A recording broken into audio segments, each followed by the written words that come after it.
who was supposed to host this panel. Unfortunately, he was ill this morning, so I'm just kind of filling in. But I'm not really going to have to do much because Lamont Bryan, who's going to be talking to you about his experiences with sickle cell, is wonderful.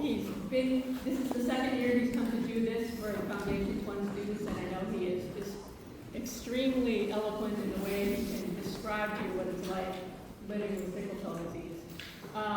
I just want to remind you, if you haven't already, that all devices should be put away. I think otherwise we're ready to go, and I'm just going to turn this over to Lamont. Hello guys, how y'all doing? My name is Lamont Bryan. I am 52 years old. I have sickle cell beta thalassemia. I had bilateral shoulder replacement, bilateral hip replacement, both hips are replaced once each. I had one new ones that when you had a design particular was like, I had to keep zirconium for 1 year. With a magnesium head, on the other side you did cobalt and magnesium. Yeah, they were fancy. I wore mine for 4 years. My parents have always known about my sickle cell. I was diagnosed 2 weeks after birth. So I wasn't one of those people that learned late in life that I had sickle cell and that's what's been causing all these mysterious pains and problems. It's an odd thing. It's a really odd bird. It's a lot more connected than you think to your emotional well-being as well as your environment. So it's not just the blood. It's not just whether or not I drink enough water. It's whether or not. All right, so you see me in uniform. I work 5 days a week. Bilateral shoulders and hips. I work 5 days a week. I'm on disability, but I still work. Let's get a little deeper in that area. My job is I am Batteries Plus Corporate's first delivery job. They had to create the job position in order to hire me when they purchased the franchise here in Columbus. I onboarded on a Wednesday. The owners announced they were retiring on Sunday. I was onboarding with corporate on Wednesday. That can shake you up. That can cause problems and uncertainty. That can cause doubt. That can cause pain. That's what I want to talk about this time. Pain. It's an abusive thing. It's a very mean thing. My pain. Reaching out and understanding somebody else's pain is a difficult thing, especially if you've never been in any pain yourself. I mean, not just I stubbed my toe, not just I fell out of a tree, that long gravity experiment you tried. Didn't work so long. Gravity balloon. But real pain that will make you levitate off of a bed, off your body in such a way that your head and your heels touch, nothing else. And you're just levitating, screaming. You don't remember who said what to you. You answered them, but you don't remember. I'm talking about pain that's subtle. Pain that you've been walking around all day long, fine, going through your day, doing what you're supposed to be doing.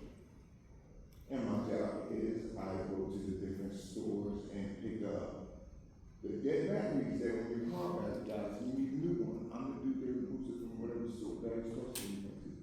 So some days I might move 2,000 pounds of lead by myself, and then I'm driving a van full of lead and acid that's all sloshing around. 2 steps down, 2 steps.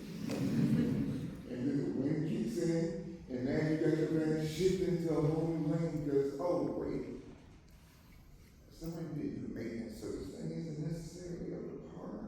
It shouldn't be driving, your DOT training said, so why are you doing it? Anyway, I need to show you something there.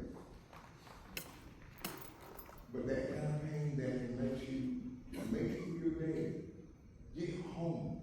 And in the evening, you finally start to wind down.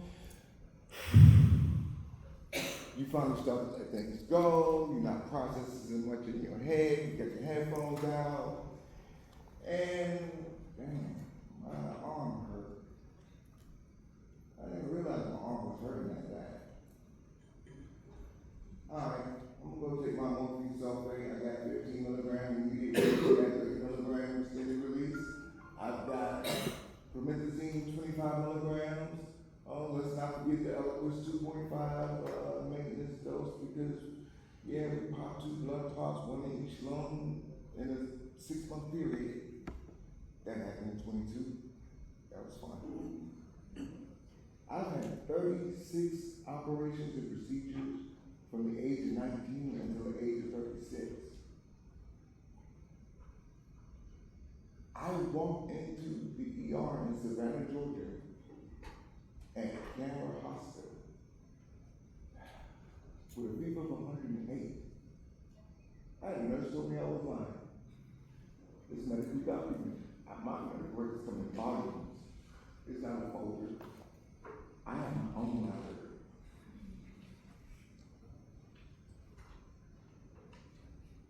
The pain that I experienced with the 108 fever was different than the southern pain that made me realize my arm was hurting. But it was kind of similar to the pain that had me arched in bed.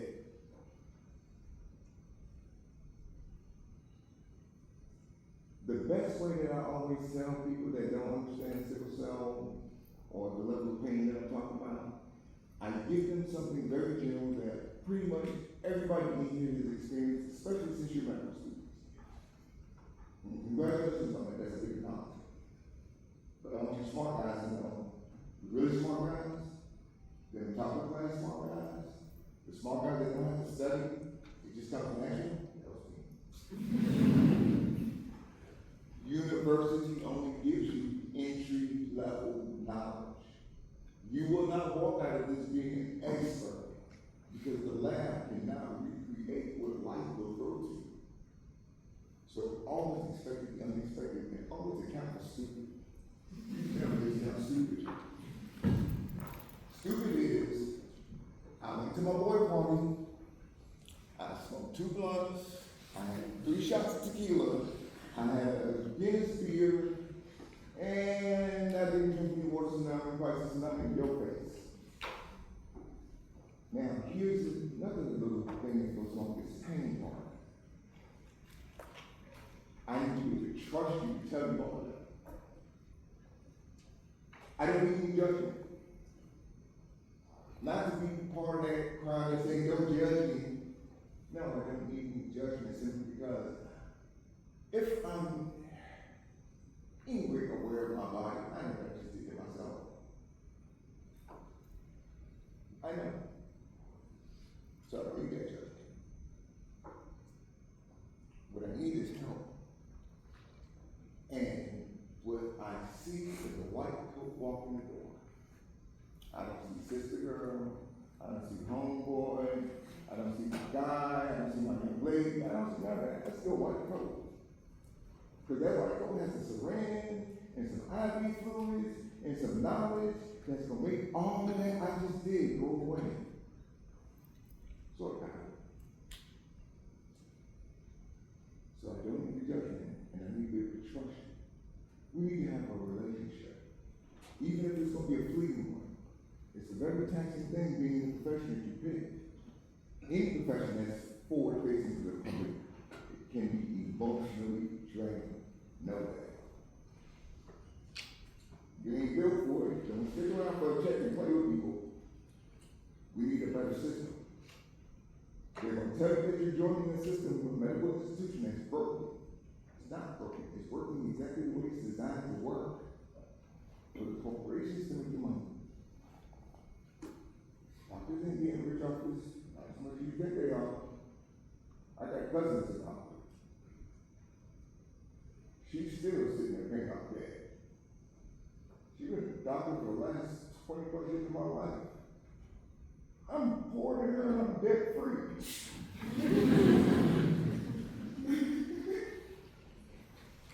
But here it is that we can make this institution, this medical field,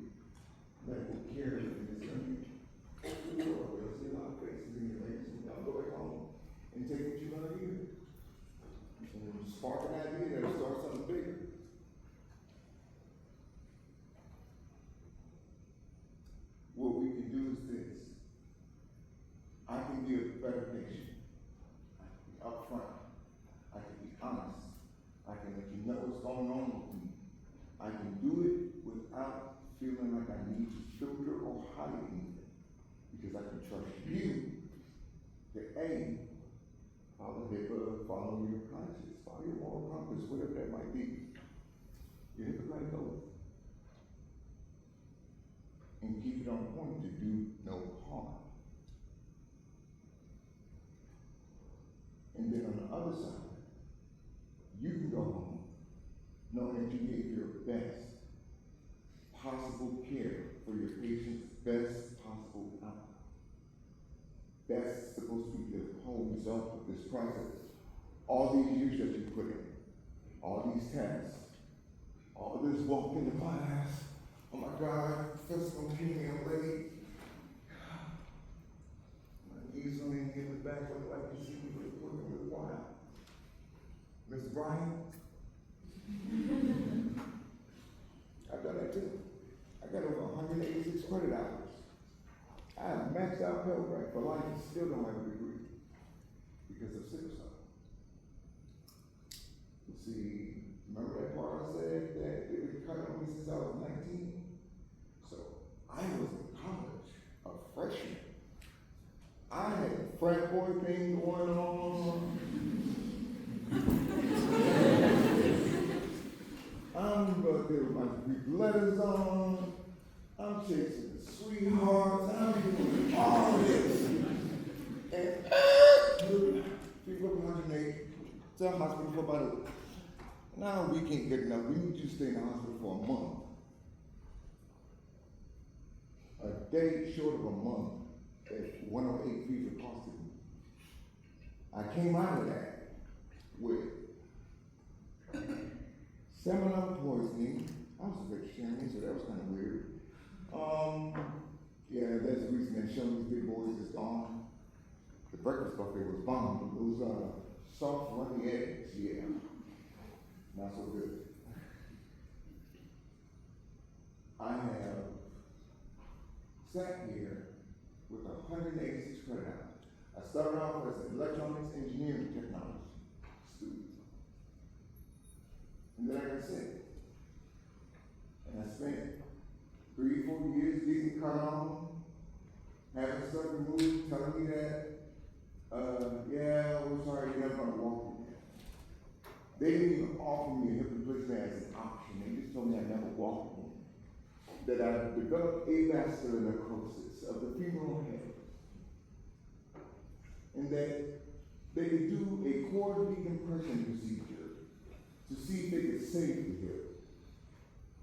And they explained to me everything. I'm sitting there going, all right, so I gotta make these medical choices on my own because at 19, when I got sick that time, my mom dropped me off to the hospital. About a week after I spent that month in there, because my right shoulder was swollen up, I got out. And told me that she has to drop me off because she has to go pay the bills because ain't nobody else gonna pay them because, she's a single mom. So here I am at 19, starting to wander through this whole medical thing. I don't even know life, let alone medicine like that. I wasn't in that part of my life where I was constantly in and out of hospital. I wasn't familiar with doctors like that. I knew that I didn't like needles, and I didn't want to go to the hospital they put me up in a pink cushion. I had to learn quick. Doc comes in, hi, I'm your orthopedic specialist. I'm going to aspirate your right shoulder and we're going to see what's going on. Okay, freeze it up, insert the needle, pulls back, synovial fluid. Man, that looks like lemonade. Doctor says the smartest thing the doctor has ever said to me. I can't tell without a test, but I think there might be an infection. Doc, I don't have a medical degree. Here's the order. Call whatever school that you graduated from. Let them know you want your money back because I can tell you that's infection. Oh, how do you know that? So no weird fluid is supposed to be clear like water and the consistency of glycerin, right? Oh, yeah. Okay, that's not that. That's some really sweet lemonade right there. That don't look like it. An hour or two later, Mr. Brian, test came back positive, you have an infection in your shoulder, it's salmonella poisoning, and we're gonna have to take you down for emergency surgery.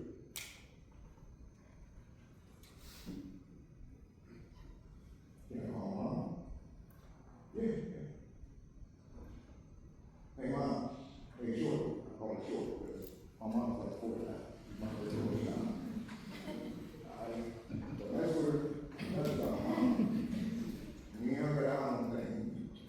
Yeah, so sit down somewhere. Love you. And she comes in to the hospital. She's got a coworker with her, sliding on the corner in the ER, and I'm getting on the gurney going, bye, mom, as they roll me down to surgery. That's how I got over it. Because it's my first hour. They took me down to surgery Monday, Wednesday, Thursday, Friday, let me rest Saturday and Sunday, and took me back down Monday. They went to my right shoulder like a total of 7 times to try to clear up the infection. An IND, irrigation into breathing procedure. That's crazy. I learned that term about gynecology. I didn't know it pertained to sickle cell. I didn't know it pertained to me. Yeah.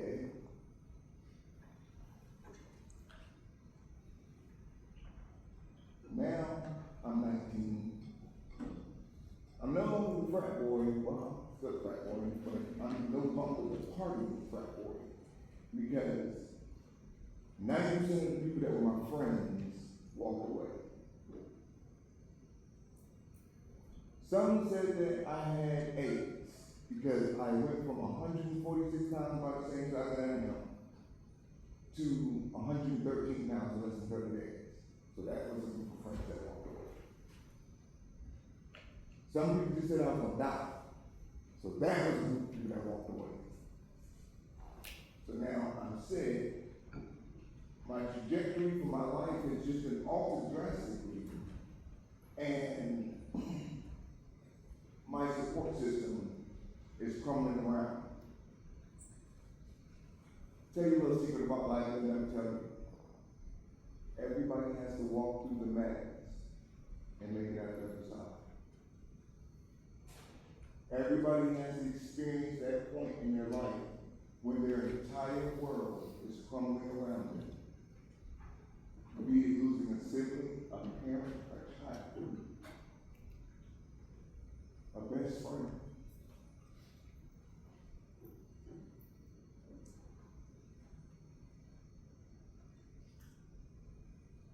I lost my Spencer Emo Indian.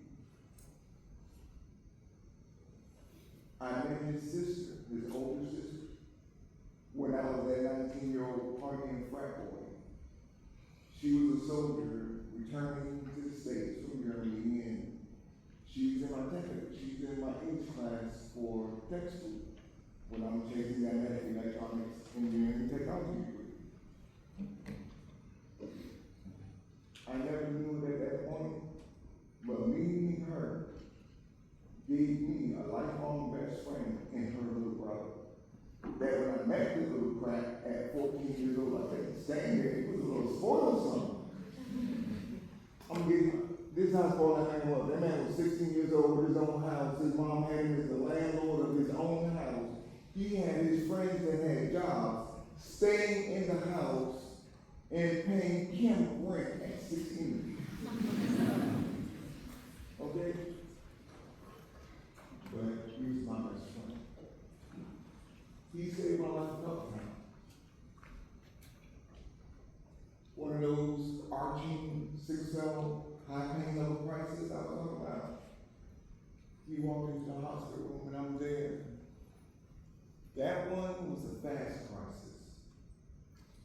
Keep note of the different types of crises I'm describing, the different types of pain. It's not necessarily the same for all of the sickle cells. As I'm discovering for myself, because we don't always talk to each other. Just because we all have sickle cells doesn't mean we know each other. We're not trying. We're trying to get organized and better communicate, because there's a lot of new ones, young ones, coming out of the children's hospitals. And I believe y'all guys be aware of that. Please, in your professional field, when you come across the young sickle cell patients, please be patient and understanding with them, because some of them are really lost and have no clue. They've just been getting sick. They've done no digging into the science behind it. They don't understand their disease any more than you do right now. They don't understand it in a cerebral, intellectual way. They understand it as a pain and a problem in my life way.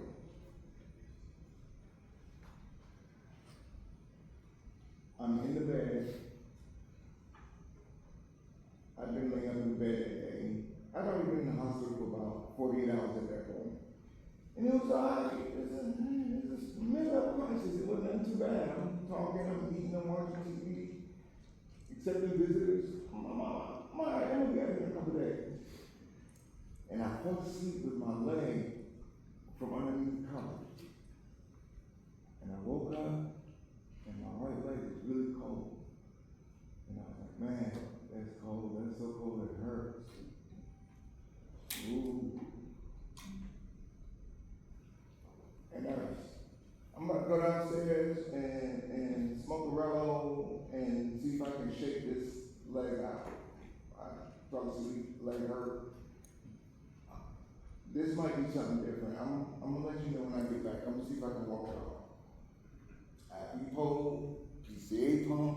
Yes, I got my legs outside the hospital. What you gonna do? You want me back inside?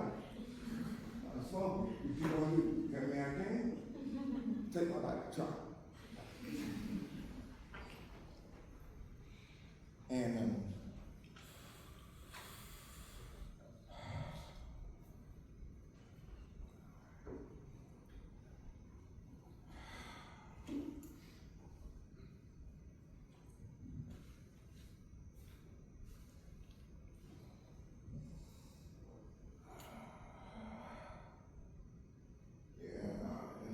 since we've been outside, dude. Let's go.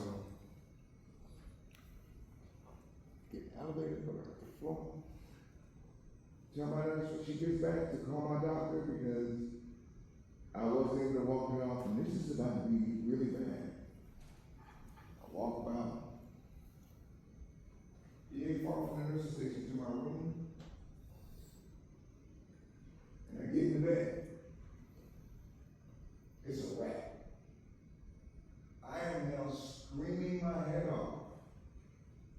What was this, a mid-level crisis that I've been in the hospital being controlled for the last 48 hours, just went from doop to tweet. That fast. I am now screaming and levitating off of the bed. I don't know when, but at some point, my boy Spence walked in. And I'm laying there, off back, tears in my eyes, and I look over the door, and I see him. That like this, like 6'2", 350. Big guy. Used to be a prison guard, used to be a mental health orderly. TSA, this is a good guy. He walks in and he sees this. His mom is a nurse, his family is a medical field, he's an educated person at this point in his life. He's not a little 14-year-old kid that I first met. He's done some work traveling. I don't even have a passport.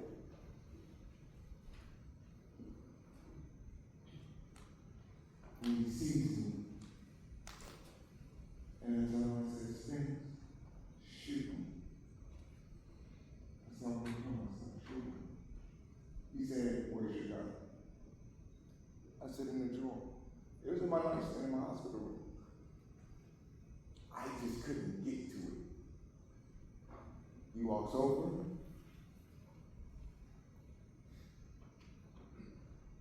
drops the clip out, checks the chamber for a round, because he knows me. I always got one in the chamber. his pocket, magazine. Now I'll be the nurse. I woke up, that was a Friday. I woke up Saturday morning at 8 a.m. And one of my nurses is sitting next to me. And I'm like, what are you doing here? He's like, I've been here all night. What time is it? 8 a.m. It was just 8 p.m. Yeah. You screamed all night. Okay, so again, why are you here? Because I asked the charge nurse if I could shift my patient load onto the other nurses so that I could sit here with you.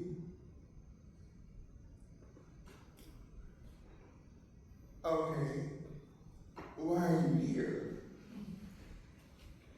Because we were giving you so much morphine, a whole syringe, that we were afraid your heart was going to stop. So I was sitting here with the adrenaline just in case. She has a daughter with sickle cell.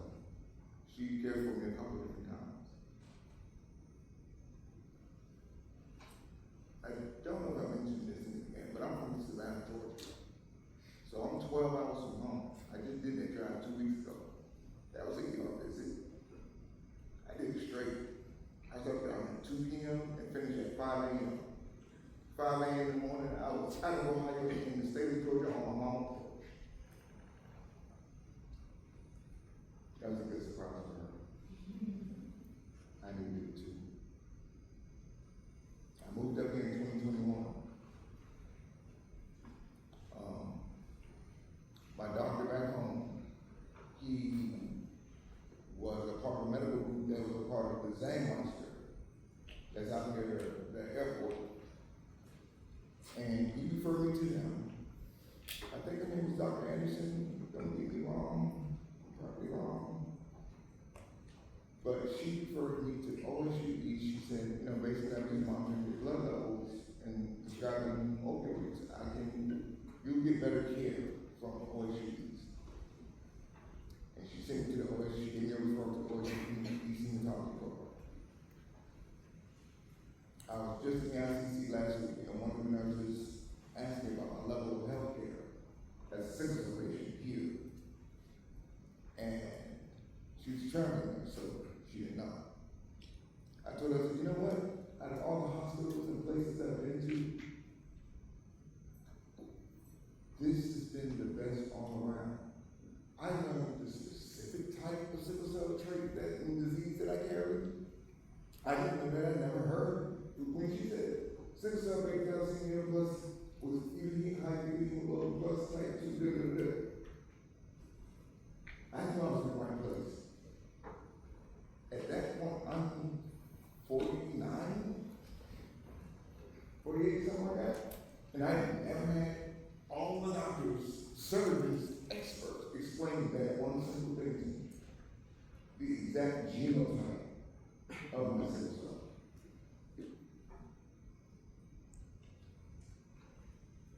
You guys have taken good care of me. Not just medically speaking, but as a person. Because you approach me as, okay, you're here, you must be heard. You don't approach me as, why are you here? You can't be heard.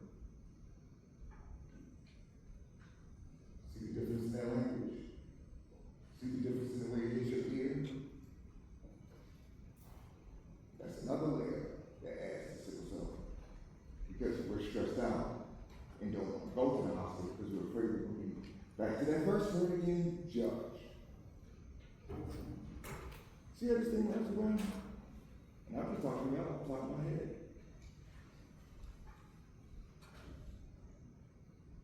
But the healthcare, the nurses, listen to you nurses, they know more than you. They're on the floor when you're home. Why wouldn't you? Medical degree doesn't mean better. I promise you, they don't. I had some really bad doctors hand paper said Dr. In fact, that trip back home I took a couple weeks ago, besides losing my little brother that year, I lost one of my long-term neighbors. His name was Big Benji.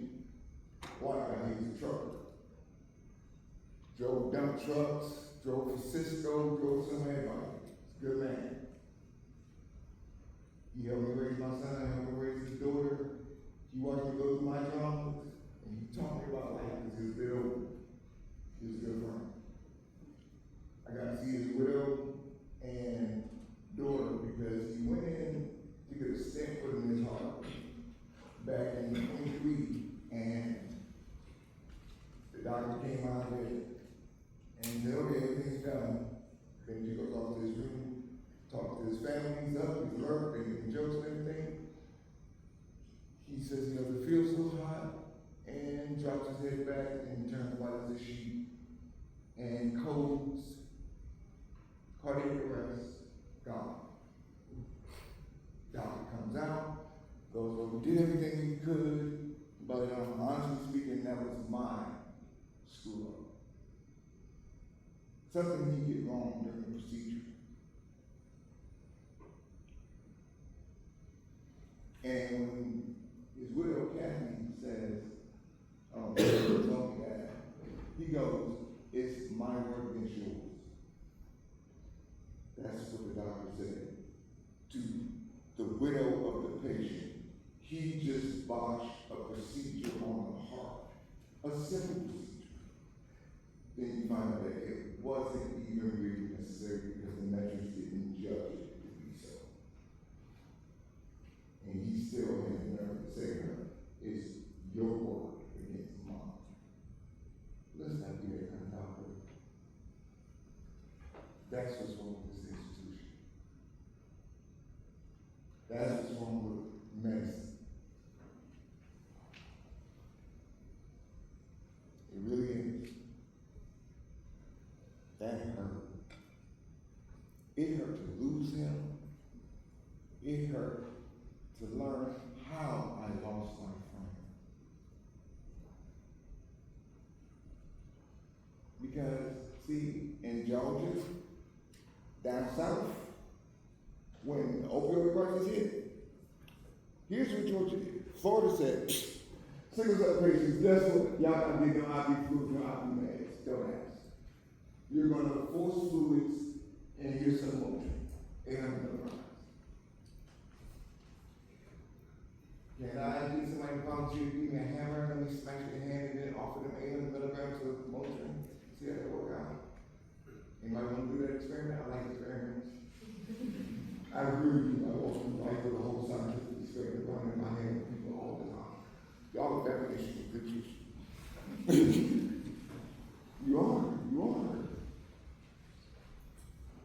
See, self-reflection gives you the ability to see just how much of an interesting creature you are. Not just unique in your own being, but when you're alert to it, connected to other people, you get good at it. You see enough people, you'll get good at it. It becomes like walking through a bookstore, I promise you. You'll be walking through, looking at people, and you get titles just running down. And you've already made up the whole story for this book that you see on the shelf. Because to me, everybody's a book. Everybody got a story. It's just going to be, is the story going to be entertaining? Is it going to be moving? Is it going to be heartfelt? Is it a true story? Is it really good fiction? I'm a fan of both. But there's no room for hyperbole in medicine. So when I give you my story, I have to give you the truth. Because if I don't give you the truth, I end up dead. You go home.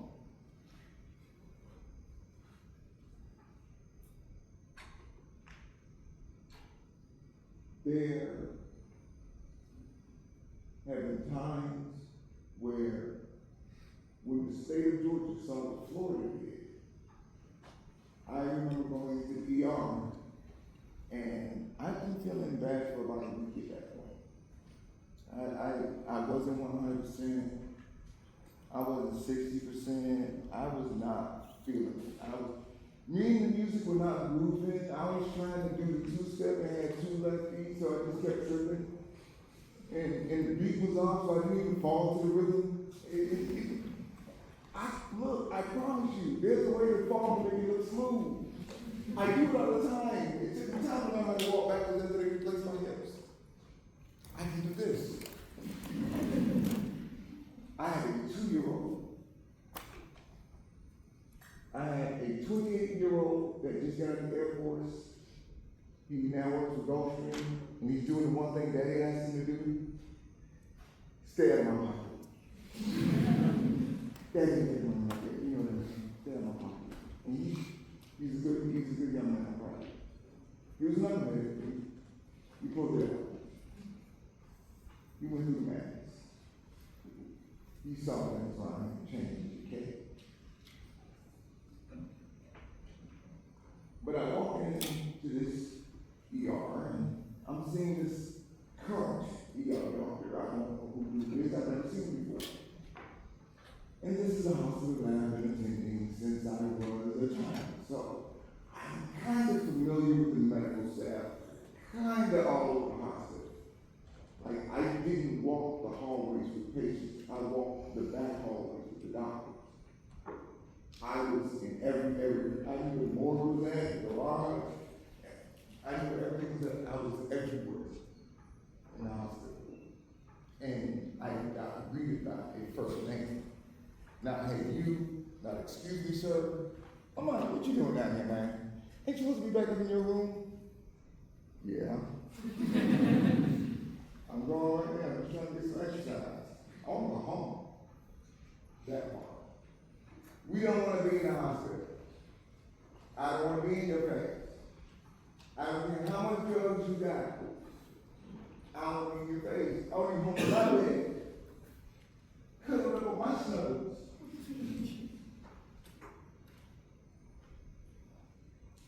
That doctor looked in my face and said, well, Georgia is following what Florida decided about sickle cell patients. Where's your party? Well, I'm just going to give you a pitcher of water, 800 milliliters. I'm going to need you to force that down. And here's Andrew of Moulton.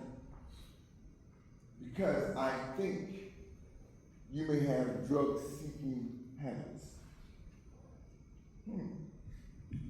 What did I say about those books and stuff?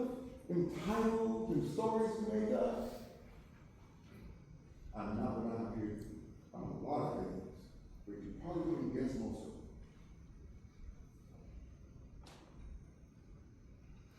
I look at him.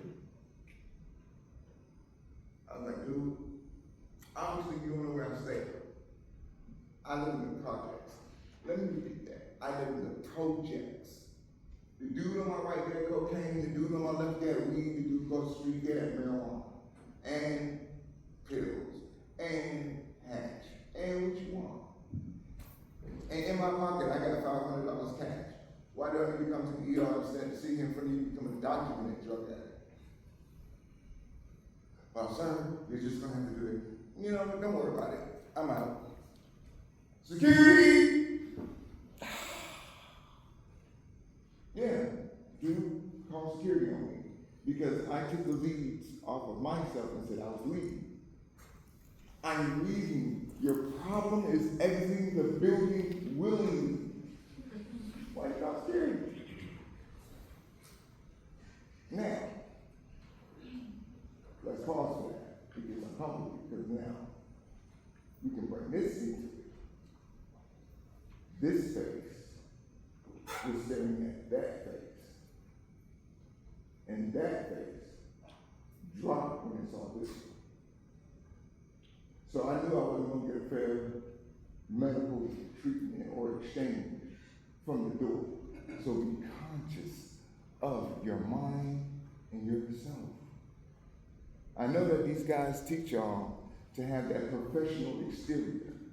And it's hard. It's hard to maintain a straight face sometimes. Smell, overall look and presentation.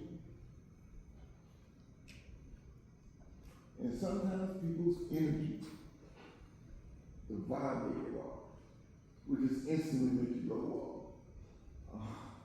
I gotta do this. I really don't want to talk to this dude. This dude seems like he kind of angry there. He looks pretty mad. Luckily for me, when security walked in, the girl I was dating at the time, it was her uncle.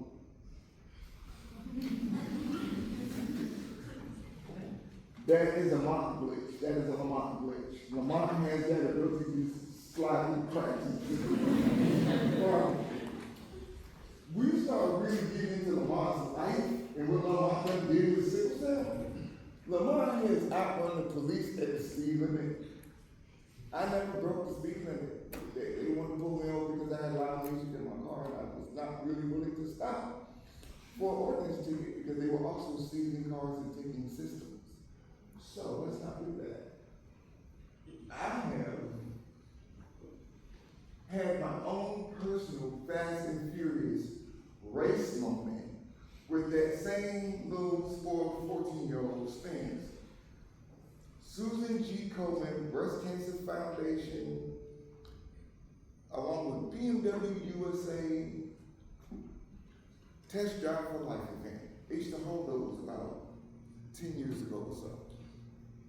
And what you got to do is this, you go to the BMW line, they have all these BMWs that were the next year's model painted up with the Susan G. Komen BMW USA monikers and stickers and stuff. You get a signature card that you can sit there and sign your name on the card saying that you participated in the event. For every mile that you drive, BMW USA and the dealership don't get $1. So they make a route that was like 20 miles. So $6 real quick. That's all you need to do to be a volunteer and do something for charity. So me and my little brother decided to be brighter than that. We're gonna have fun. We would sit there and map out an alternative route that was just as long and a bit more fun. And we would race. And there's the best BMW commercial that never happened. We were sitting there, he had an X5 truck when they were still the thing, that was the biggest ones that BMW made. And I had a M4, a M5, and we're getting it. I'm talking about we're doing 160 in noontime traffic on Southside Savannah, Georgia. We're out here at think Morrison, Cleveland. We're racing intersections like that at 160 miles an hour.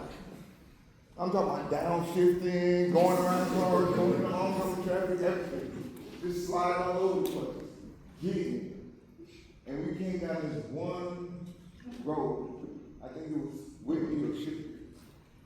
And it's one of those beautiful Savannah, Georgia roads that you see on postcards, where it's got the majestic oak trees all the way down on the sides. And then there's a canopy that the oaks form, so you just get this tunnel of trees. And it's one lane coming, one lane going. And we're getting it. And I've been behind this man the whole way. Every time I thought I was gonna get ahead of him, something caused me to slow down, stop, change direction, make a move that jammed me up, and I just could not get ahead of him. Finally, on the straightaway, there ain't nobody coming. I'm gonna get on the side of him. We are getting. I'm on the side of him. I'm in oncoming traffic, mind you.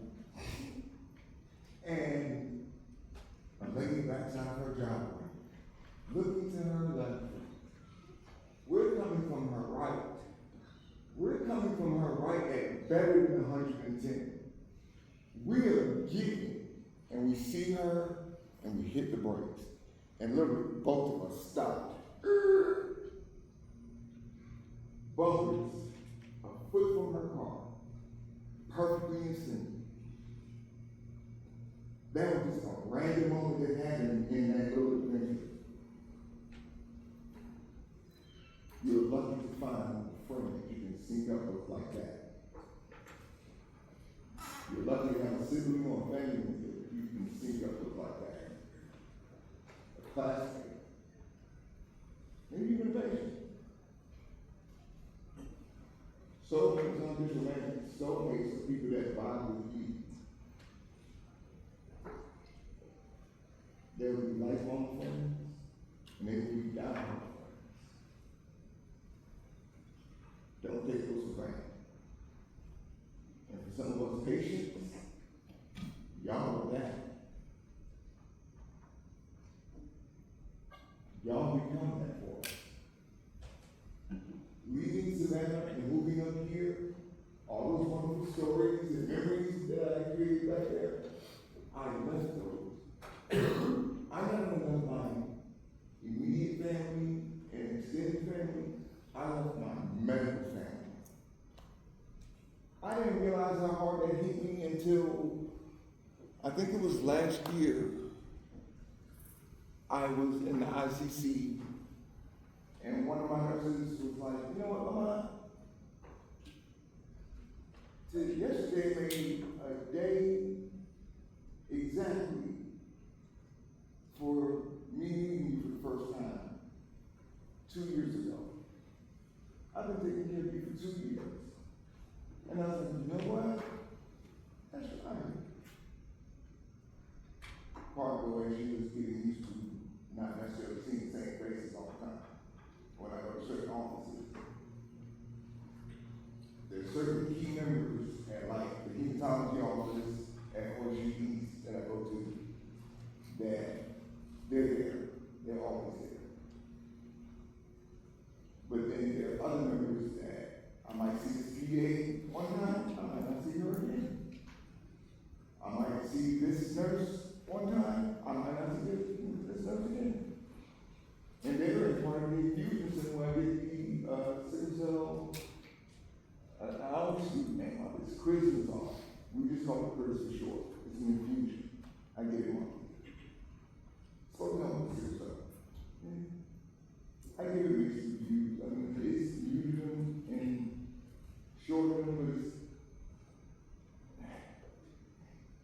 it's like having a cut on your foot and you bandaged it up and you can walk without it hurting quite as much. And it's not getting worse, it's not becoming infected, but it's not gone. So that's the best I can say what Chris does to my sister. You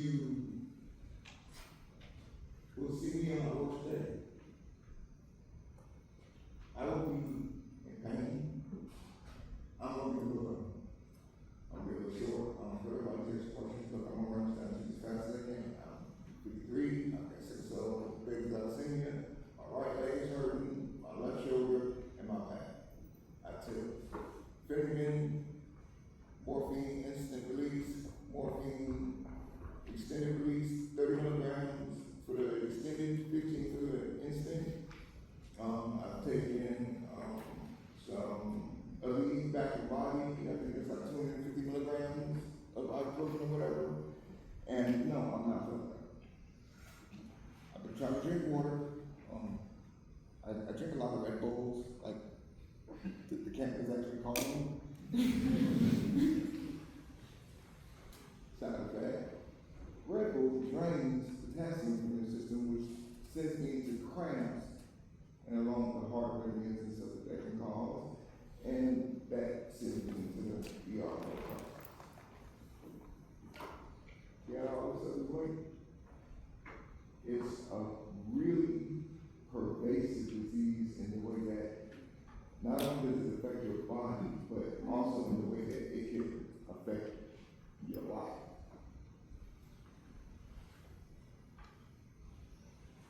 I had to decide what I was going to wear, not for appearance, but for comfort.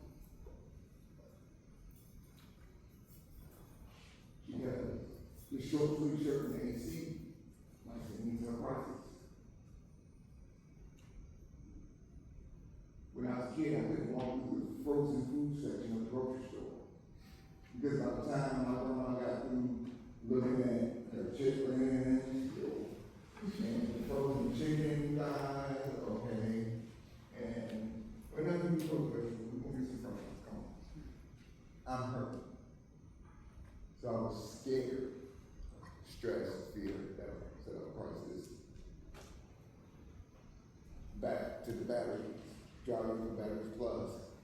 on 270 one day, coming around here to Cleveland coming back towards 23. I see a pickup truck in the right lane. I'm in the pass lane against the wall.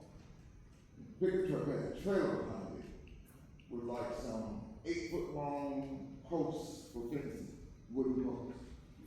And it hits the expansion gap in the highway, or as you go doing the overpass, the truck and the trailer start doing this.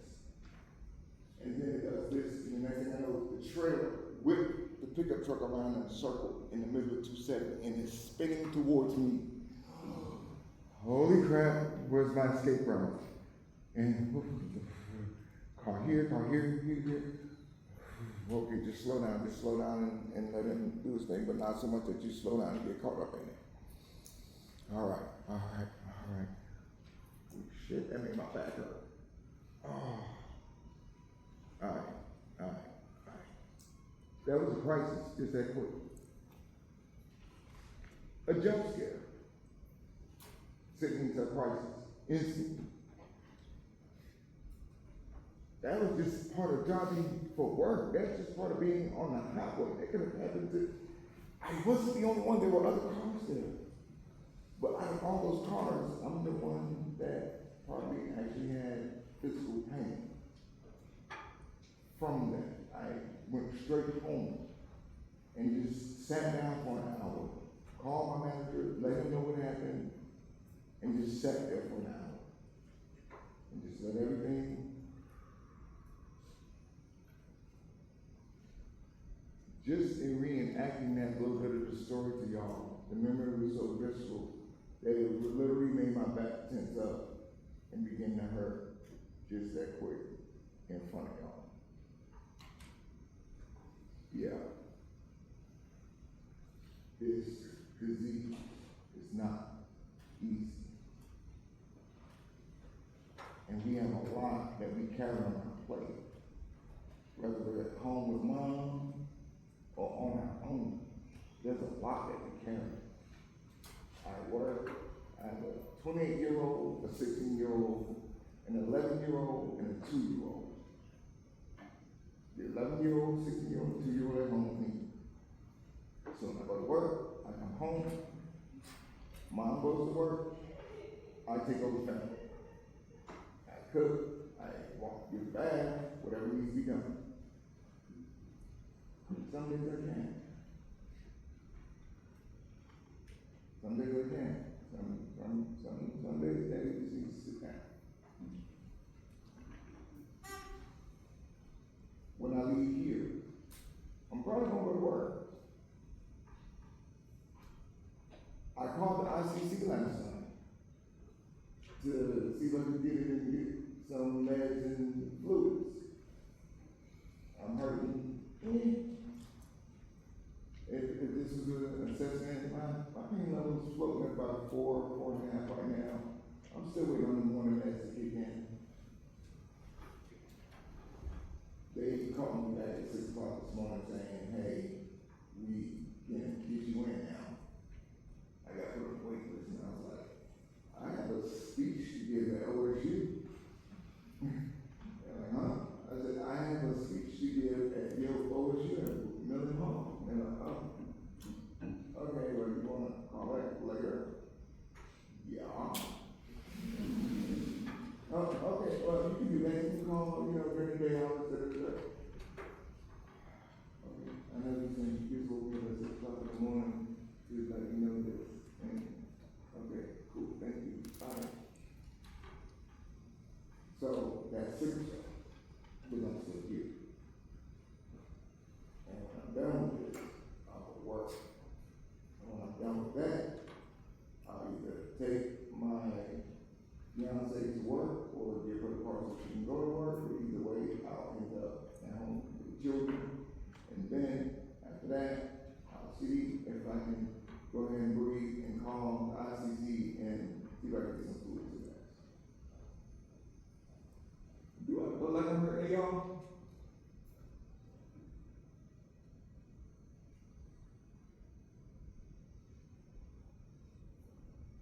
Then I'm doing a good job covering it up.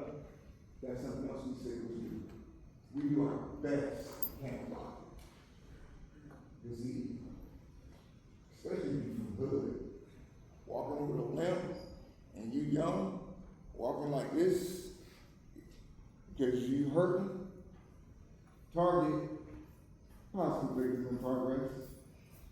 Please be alert. So, see, it's that we gotta deal with. It's unexpected. I went to school sick one morning. My mom made me. Tell me I wasn't gonna stay home. She gotta go to work, I gotta go to school. But my mom said, go to school. Don't get mad when the nurse calls you.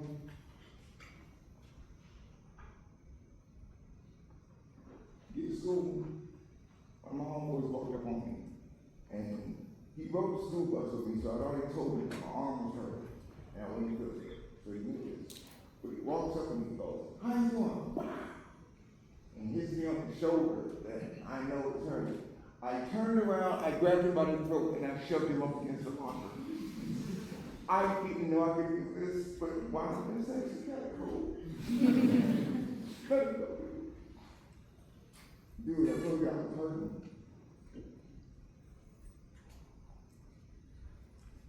That could fight for long. So, there's that. So. If I decide to stop driving and decide I want another job, what am I going to do? That's the question I'm getting from particulars on Reddit. They want to know what can they do that'll work with it. I'm fortunate that I'm physically pretty good. We're pretty good. I mean, like y'all saw, I can run if I need to, I can jump, I can exert myself. I work, I like dangerous jobs. I've worked mostly dangerous jobs throughout my life. Like, it's actually kind of, I didn't want to. My fiance told the kids that she would be very scared if I came home and told her that I took an office job. She'd be highly concerned for the office. So, it's fair. What we have to do though is this. Final thing I can impart to you guys is this little money that dropped on my head recently. I got a client that I go to fairly regularly, and the little danger that will come between us is always this. So, how you doing? Hanging in there. Yeah, like the cat on the poster. Yeah, that's all we do. Yeah, that's true. And it hit me one day. About 3 months, 4 months ago now. No, that's not true. The next time I saw her, I told her, I said, you know, we always say this. You're wrong. We can do something about it. We can be better to each other. We can be better to ourselves. And we can stand up for each other. That's what we have to do. If we want to see a real difference on any level. Be better to each other. Be better to ourselves. And stand up for each other. Oh, and bring your authentic self to the table, please. Because guess what? The person you might want to perceive me to be, or me to perceive you to be, I might actually like the real you better than the perception. So just come with the authentic you. And I promise you, y'all look great.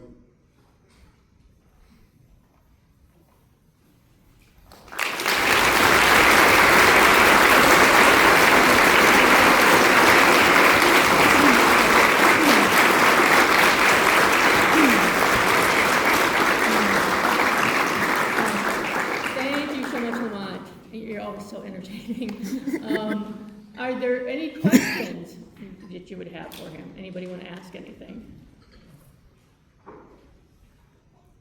Y'all can ask whatever. I'm an open book. I want you to understand what this is. I want you to understand what you might encounter. Yes. What would you say is your baseline pain in terms of day to day? Because of the artificial joints that I have, they promised me that I would walk again. They didn't promise me it would be pain-free, so my baseline pain, just because of the prosthetics, is a 3. Generally speaking, from a sickle cell perspective, I don't have pain every day from sickle cell. Some days, sometimes, it might be my arm hurt for 30 minutes and didn't stop. Like, I was driving yesterday, I didn't have my jacket on, and the way that my arm was positioned, the AC vent was blowing right here on my wrist. So that started a small crisis in my arm right there, but the minute that I covered up and got my arm warmed back up, it went away. So I really didn't have any sickle cell pain yesterday. Not until after I got off. Anyone else? Back there. Yes. Hi. How do you cope with your disease mentally? Like, I'm sure this is, like, how do you cope with it? I walked around with a death wish for a very long time. Like I said, I'm 53. When I was in the 9th grade in high school, I was sitting in social studies, and there was one sentence in one paragraph of the social studies book talking about, in the chapter about the continent of Africa, where it said that people from Africa have sickle cell anemia. It is a blood disease, and most of them will never see the age of 14. I was 13 at the time. I went home and freaked out. I had a whole meltdown. I lost my 1,000% and came out of it in my goth phase, all black, all day. And turned into a daredevil. There wasn't that much you couldn't dare me to do, or if I felt that you tested me, I wouldn't walk into it full face, full force. My little brother used to say I was the only person they knew could dive headfirst into a pile of dog poo and walk out with a diamond in my hand going, look what I found. So comedy, sharing, being empathetic towards other people's pain helps me remember I'm not the first, I'm not the last, and I'm not the only one going through anything that I'm experiencing. And that if I don't keep pushing, then the people that depend on me, the people who tell me I brighten their day, I bring value to their day, would be let down. So I do it to stabilize myself, because Lamont ain't all there. Lamont is not all there. I've tried to kill myself on 3 different occasions. I had a central line. When all the fever and sickness started when I was 19, they put in a PICC line and a central line for one of my operations. And they sent me home with the central line because I was still getting IV antibiotics at home because the shoulder infection that I mentioned earlier hadn't cleared up like they wanted. And they had me on 10 or 20 of Demerol tablets at the time. And I took like 4 or 5 of them, and I crushed them up into a powder. I put them in a syringe with alcohol to help dilute it, so I thought it would help. And I injected myself with it. I injected my port. And I laid there and I watched the room spin and went through all of it and was praying to just go ahead and die. I ended up throwing up outside on the porch standing there sweating like I just ran 6 marathons, and still being here, rather disappointed. That's real of the mental health side. I really did that. And the next time I just decided to see exactly how many pills could I take by counting how many I took in a 12-hour period to see when it would get me to a point that it would put me down. I did that like probably 6 years after the first one.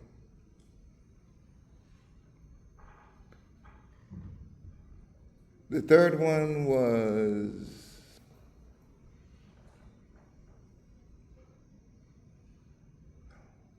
walking into a violent situation that I knew could escalate quickly into a higher level of violence, knowingly, willingly, armed as well, and ready for whatever happened in the situation. Just complete numbness, not caring.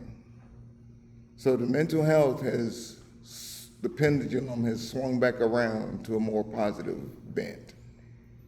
And depression and all that stuff, some of that stuff can't be cured. It's a daily thing. You resist it daily because whenever things don't go your way, whenever your mood swings down from that high of happiness that you were up here, but you're here, you're not here, but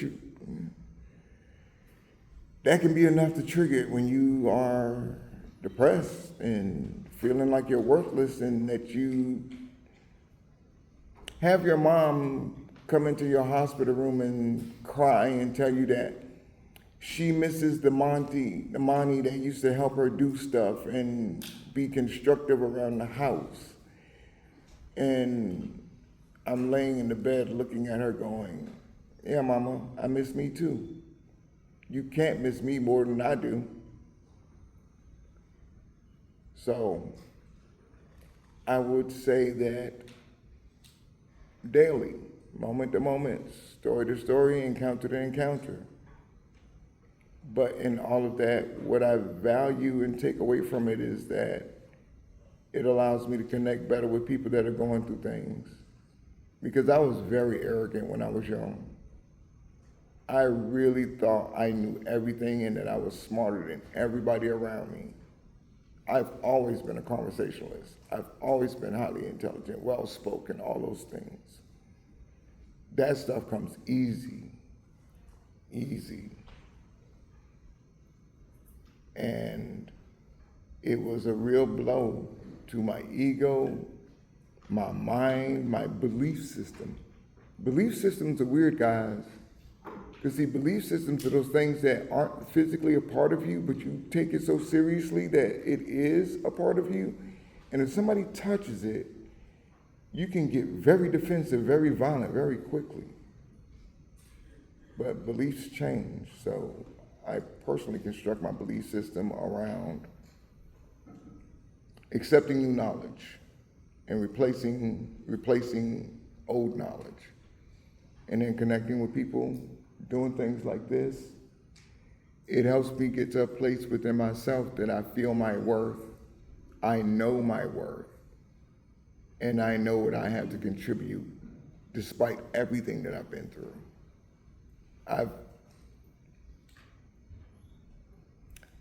If you Google my full government name, Lamont Dwayne Bryan, the Savannah Morning News, and the military surplus store that I used to manage called the Warrior's Gear, you will come up with a very shocking story about myself and the former owner.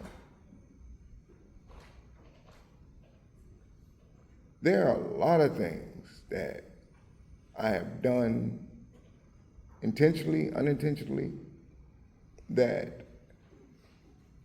I now feel are things necessary I must do to make amends and be a better person. And that starts with also being a better person to me.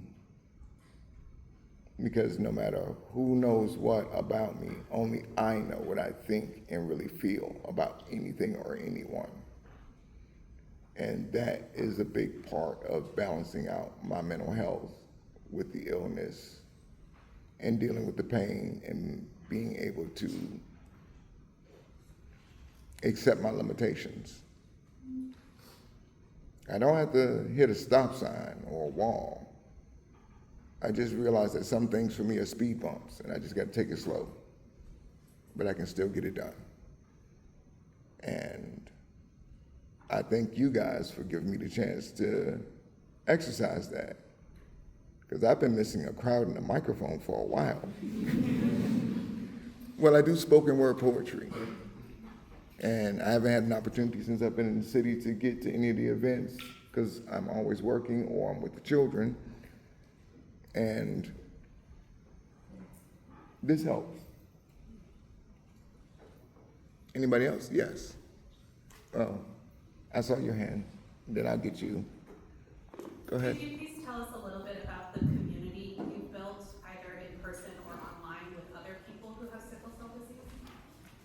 Okay, so I was blessed that I ended up finding my tribe when I got up here. Like, I didn't find necessarily replacements, but I found people on the same vibe as some of the people that I left back home. So like, my little brother was also my mechanic. He was my information and tech person, as much as I was the tech and information and history for him. Well, I found another mechanic. He lived in my apartment complex, and he has I believe it's a niece that has sickle cell disease, and he's got a grandchild or two that has the trait. And his wife used to be a nurse, so when I speak to them about what's going on with my health, they understand, and they always are supportive and let me know, hey, keep us in the loop. They're concerned about me.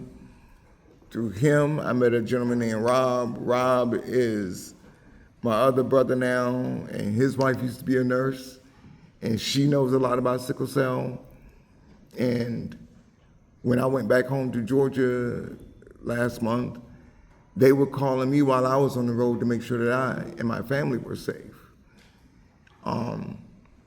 We had Julia here last time that I did the speech. She was another sickle cell patient that gave her perspective and life situation. And on Reddit, I'm Expansive Camp, and it's a sickle cell group on there. I think it's a larger group with like 2,000 members or so. And there's a lot of young people in that arena. And some that I'm finding are close to my age that haven't the foggiest idea of how to handle some of the stuff. And some of the stuff is so outlandish that it just makes me question, are they telling me the truth? Like,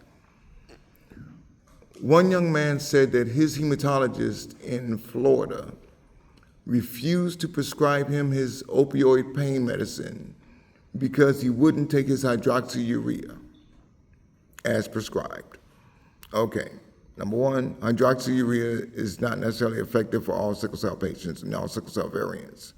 Number two, when I was prescribed it, it was always an option.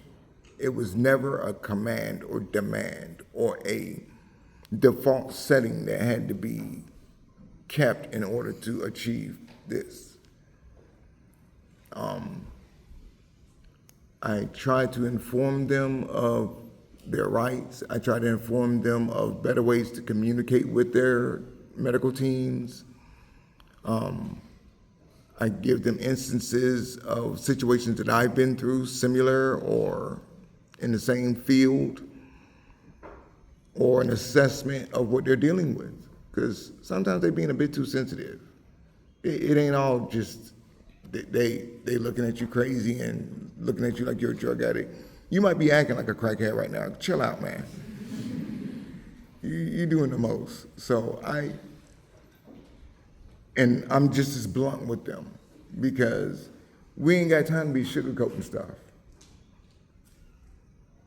This is gonna be a hard field. And if you specialize in sickle cell in particular, you're gonna receive pushback. You're gonna receive indifference. Dr. Della-Moretta was my primary care provider. He was a pediatric doctor that dealt with sickle cell patients. He took me on when I was 28, so I was his oldest patient. He went to the University of, he went to Memorial Medical University, he went to their board or whoever, and they had purchased an old public school that was adjacent to the hospital campus and hadn't done anything with it for like 10 years. And he approached him and was like, hey guys, how about this?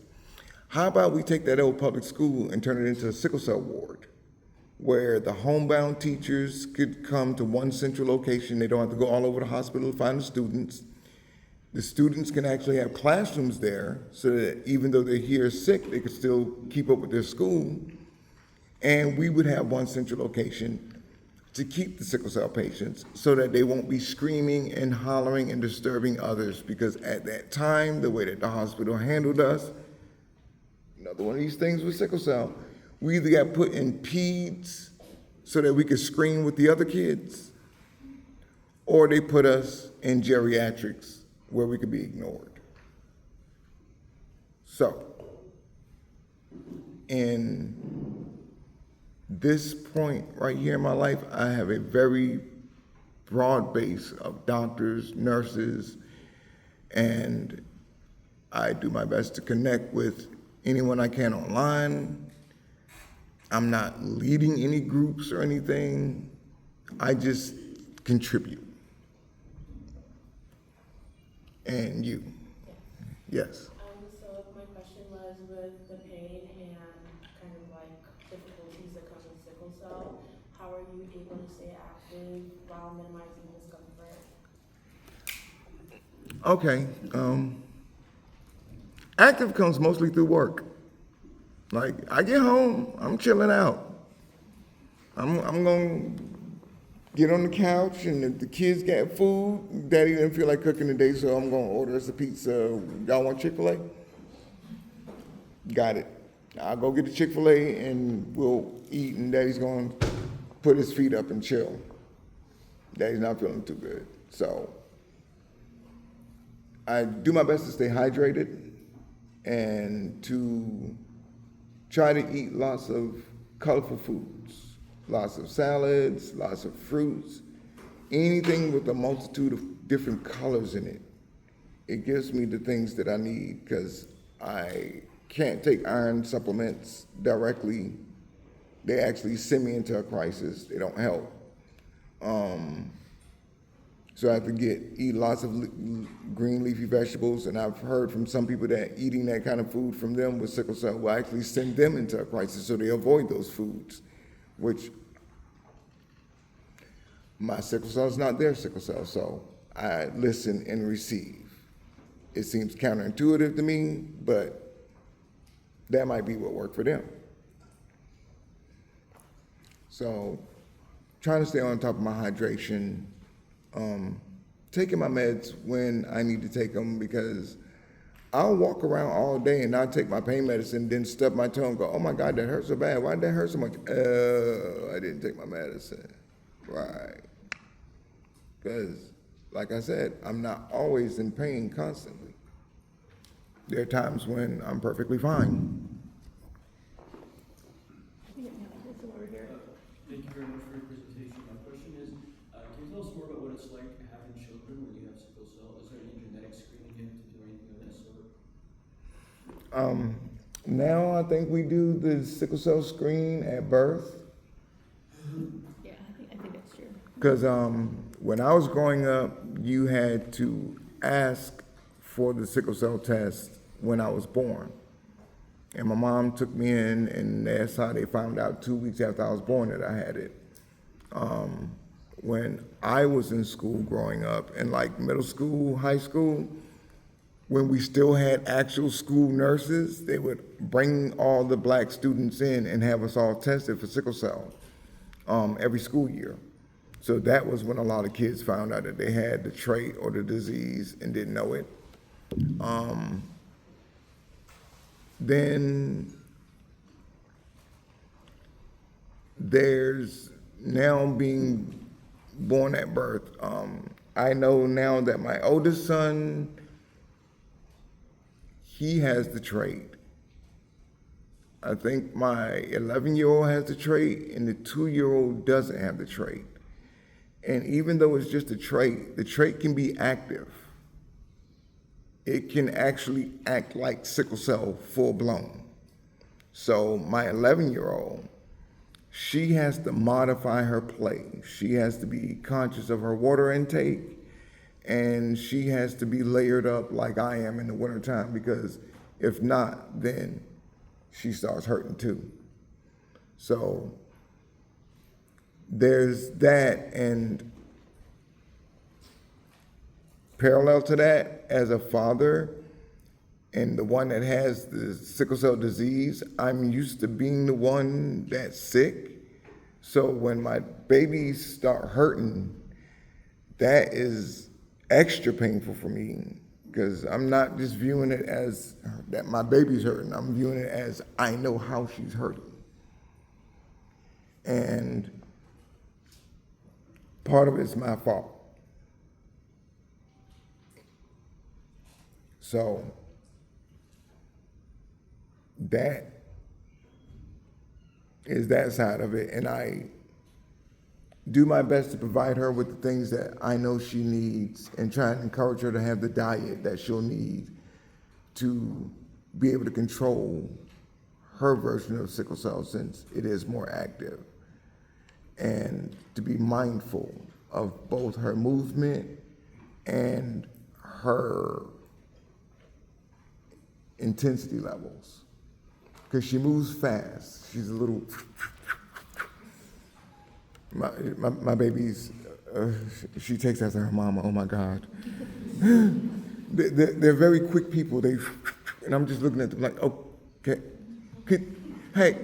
yes, I'll listen, but I need you, focus, come here, focus on daddy. Tell daddy what you need. Okay, yes, we can do that. All right, no problem. So I end up feeling like I'm trapped behind a glass wall when she gets sick, because I know there's only but so much I can do for her, no matter what.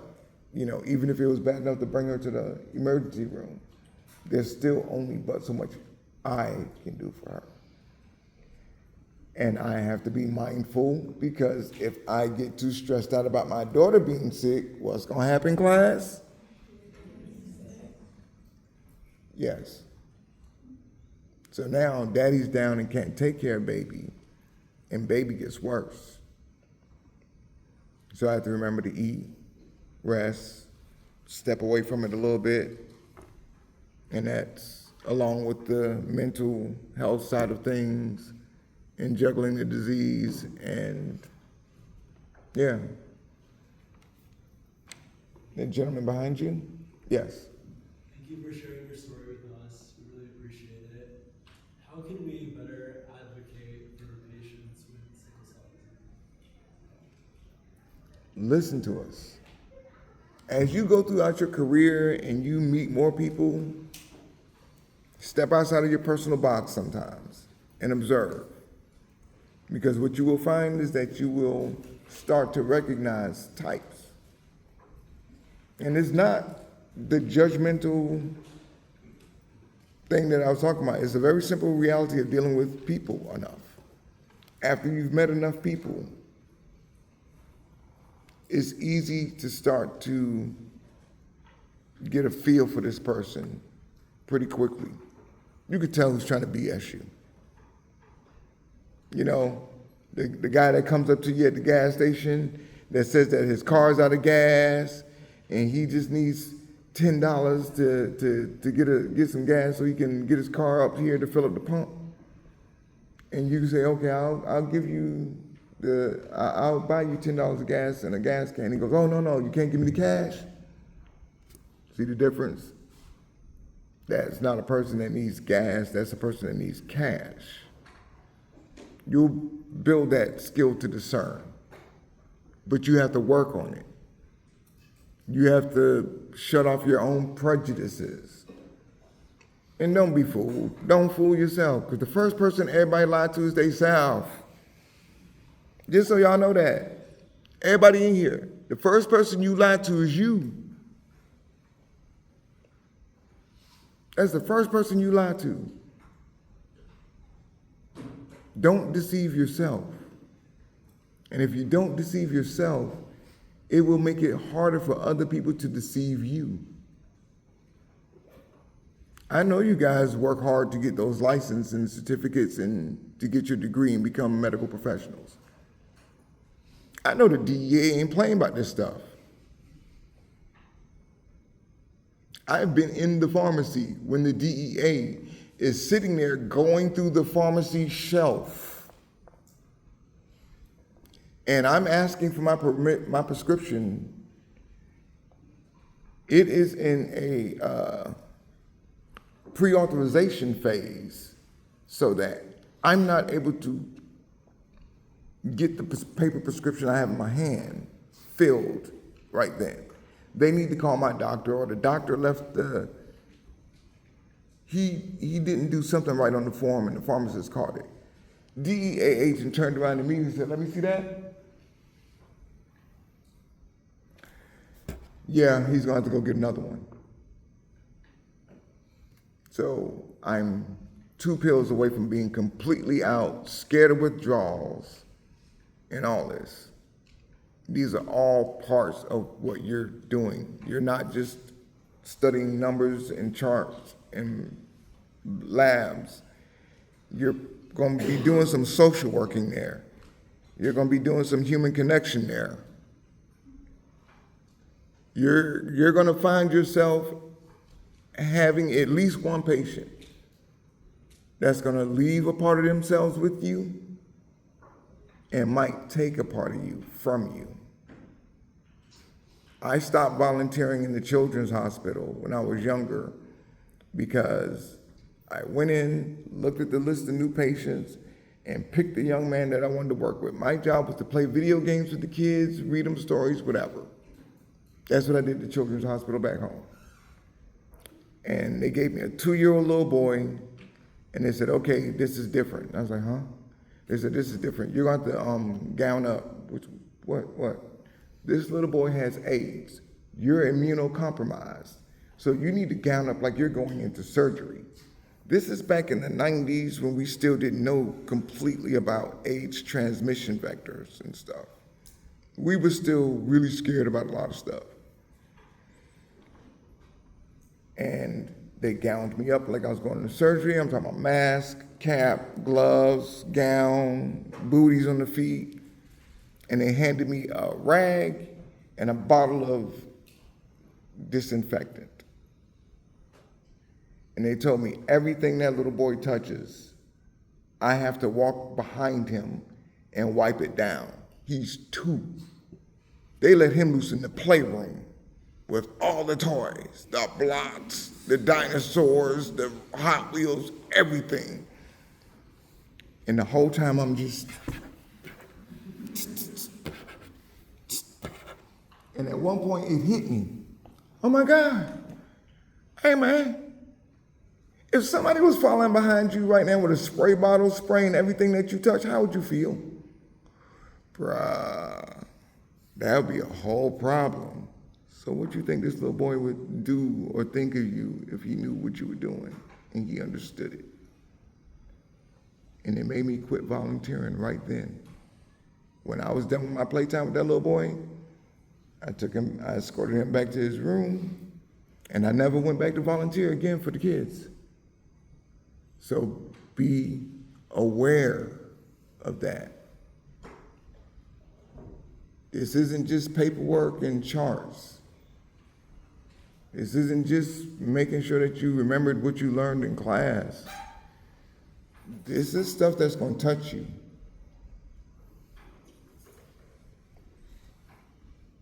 It's actually noon. Do you have time to maybe see a few people up here in person, or do you Yeah. have to go? Okay. No. So I think the rest of the class can go. Thank you again, Lauren. Thank you, guys. Thank you. Thank you, guys. Thank you, ladies.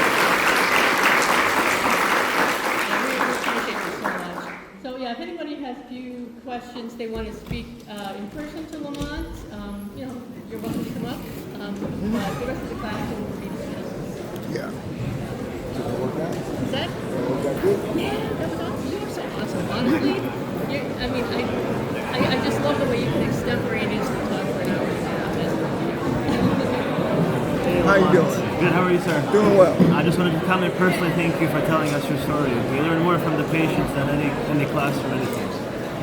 I had a doctor one time that recognized I could translate from pain to standard English to medical jargon. Yes. And he said, I'm going to use you as a teaching aid. So he would walk into my room while I'm in here for a crisis. Right. And he'd walk into the room with like 15 students and my records. So that's how I know that my files are that big. And sit them down and you'd be like, this is Lamont, here's his case file. Lamont, have at it, you go. And so I learned to do this. Yes. You have a talent, you have a career in comedy, I think. Hey, it's just truth. And truth is funny, man. Some weird stuff has happened. Definitely. Some weird stuff has happened for real. Oh, yeah. Well, thank you so much once again. You're welcome. Have a Best of good luck to one. you. Thank you. Thank you for choosing this course of medicine, man. Absolutely, thank you. How are you guys doing? Hi, nice to meet you. I'm Nice to Delara. meet you. Thank you so much. Delara? Yeah. Nice to meet you. Daniel? I'm also Daniel. Yes. And Daniel again? David. David? You know what, guys? Thanks. I was just wondering, if there was something that you learned maybe later on during your journey with this from a doctor or another medical professional that you wish you were told earlier, or something when you were younger that would have made you feel a lot better, out of the panic mode, when you were 19 and stuff, that we can maybe hopefully tell patients that we see who are really freaking out about this, or don't know what to even expect. The number one thing that I can say a doctor told me, it was Dr. Ferreira. He was a doctor at Memorial. They used to take care of me when I was younger, when I was in when I said that I was 28 and I ended up at the Peds clinic, Dr. Ferreira had left and went to Miami. He went to Florida to become a doctor, to do some medicine down there. And he had been a fairly young doctor, and he told me one time, he said, Lamont, you are the only person I know that is the purest example of mind over matter. And I said, what? He said, when your family comes through, when people come to visit you and call and check upon you, dude, you're out of here in 3 days. He said, but when there's nobody around, you linger. That pain lingers. And you end up having a week and a half, 2 weeks stay in the hospital. He said, so always be present about that your mind can really change a lot of it. And it's really hard to accept it coming from someone that doesn't have sickle cell, because we're going to always be defensive of my pain. You don't know my pain. So just know that is there, but let them know that they themselves, first and foremost, are going to be 1,000% of the medicine. That them recognizing their pain, them not worrying about it, that you're going to do the best you can to help them, to not worry. I'm going to be upfront with you. I'm going to let you know what's going on. If you don't understand, let me know if I need to break it down. Because a lot of times you're talking over people's head. Because when the doctors, the first time they gave me a blood transfusion, I put the brakes on. Wait, Why I gotta get a blood transfusion? Because the nurses came in that morning bright and early, 6 of them, and they fluffed up the bed and changed the sheets for me in the bed and stuff, and they're talking over me like I'm not there. And they're going, does Mr. Bryan know that he's gonna get a blood transfusion today? I don't know if Mr. Bryan knows he's gonna get a blood transfusion today. Ask him. Mr. Bryan, yes? Do you know that you're gonna get a blood transfusion today? No. Well, yes, you're gonna get a blood transfusion today. It's gonna be this, we're gonna have to do that, da da da. No. Do you mean you don't understand? Yes, I understand. So you're saying you're refusing? Yes, I'm refusing. Get my mom in here, the doctor in here, get anybody in here that you need to get in here to explain this to me. And they come in, they got everybody there, whole medical team, my mom's there, and they explain all this medical jargon. They go, well, your hemoglobin has dropped down to 2. And I stopped them right there. I said, wait, so my hemoglobin is 2? And they're like, yeah. I said, so let me guess. That means that I don't have enough red blood cells circulating in my body in order for me to be able to have oxygen carried around. I'm going to starve for oxygen on a cellular level and slip into a coma and I'll wake up. And the doctor was like, yeah, how did you know that? I said, I paid attention in the biology class. I mean, no oxygen, not enough blood cells to carry the oxygen, sleepy sleep, bye-bye. And when everything was done, even though my mom had been in nursing school when she got pregnant with me, I asked her, I said, Mom, did you understand anything that the doctor said to you? And she was like, no, not really. I said, all they said is that your child's going to die. I said, it's either I take the blood and could possibly become infected with AIDS later, or I refuse the blood now and definitely die now. I said, that's all that whole conversation was about. So sometimes you might have to break it down for them. Because remember, not all of us are versed in medicine, medical, and a lot of the young ones are transferring from children's where everything was kind of handled for them. So that's what y'all can do. The best is the same thing we said last year. Listen. Thank you so You're much. welcome. You're welcome. It was a pleasure meeting you guys. I wanted to ask, you touched on earlier about like maybe some stigmatization where like some friends like distanced themselves away after they learned about your condition. So I was wondering if that like still persists today, or like, and if it does, like has that like affected your interactions with like healthcare workers, like doctors or nurses, or just like friends in general?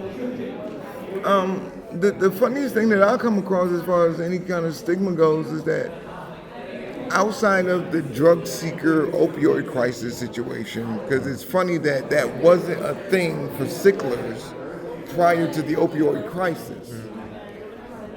So when it came down to that, one of the things that I do come across is that every now and then I'll run across a doctor or a nurse that'll look at me a little sideways like, well, you don't look like you're in that much pain.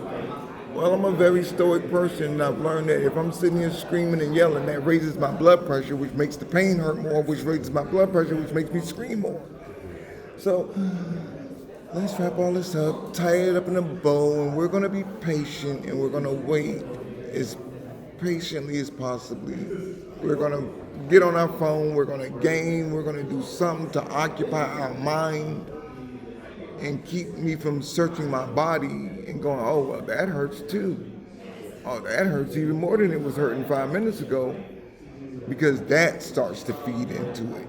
Now you got psychological, emotional pain mixed with physical pain. And you're really just pushing your crisis that much more.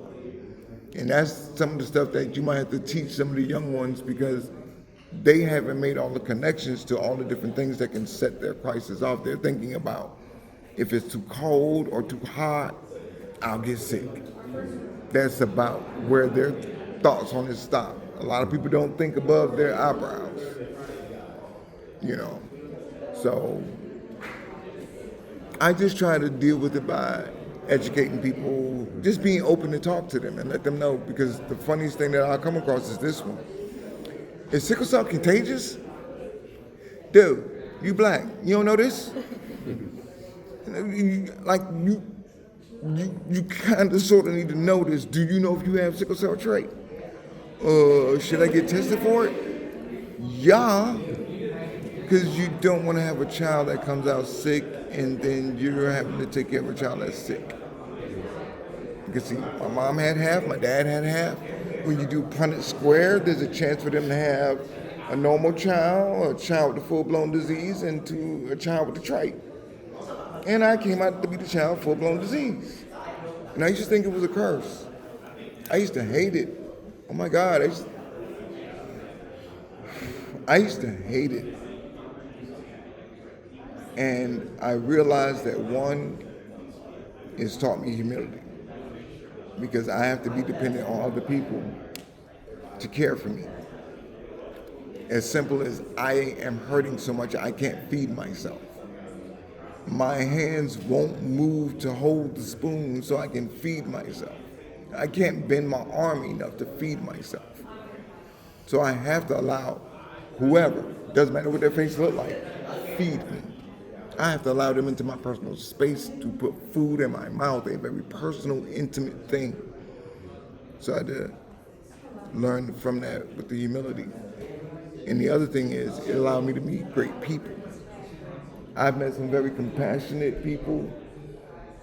They may not know what sickle cell is, but once they learn and I explain to them, they are all in on wanting to do anything possible to help ease it.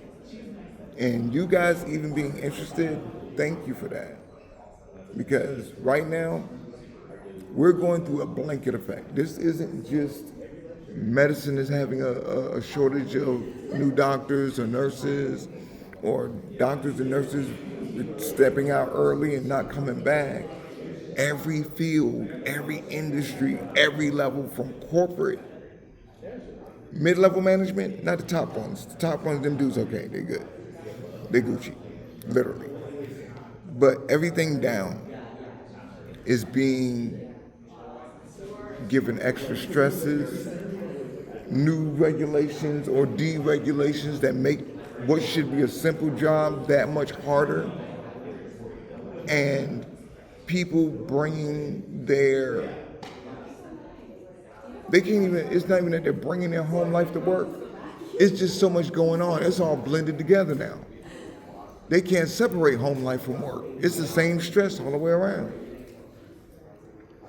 Want to know one of the biggest stresses that's going on right now? I bet you'll agree on this one. You know why people snapping and shooting people in targets and stuff like that?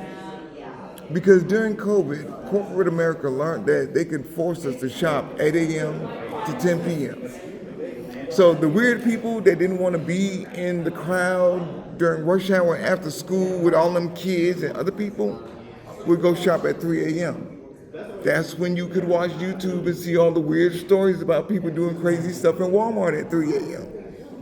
Now those people that aren't really sociable and don't like people like that are being forced to shop 8 to 10 with us. And then we're trying to conduct our daily lives and business, and we've got to do the same thing. And then third shift that used to keep the store clean, restock the store and everything like that, well, all that's being pushed onto second shift. So now we're all trying to dodge each other as they're trying to stock the shelf. We're frustrated that we couldn't find what we were looking for because they haven't had a chance to put it on the shelf yet. And this idiot's over here dressed in a hula skirt with a wrestling outfit talking about he's going to dance down the aisles in Walmart at 3 p.m. This is the environment that we're in right now. You're entering another high-pressure environment. Don't take it as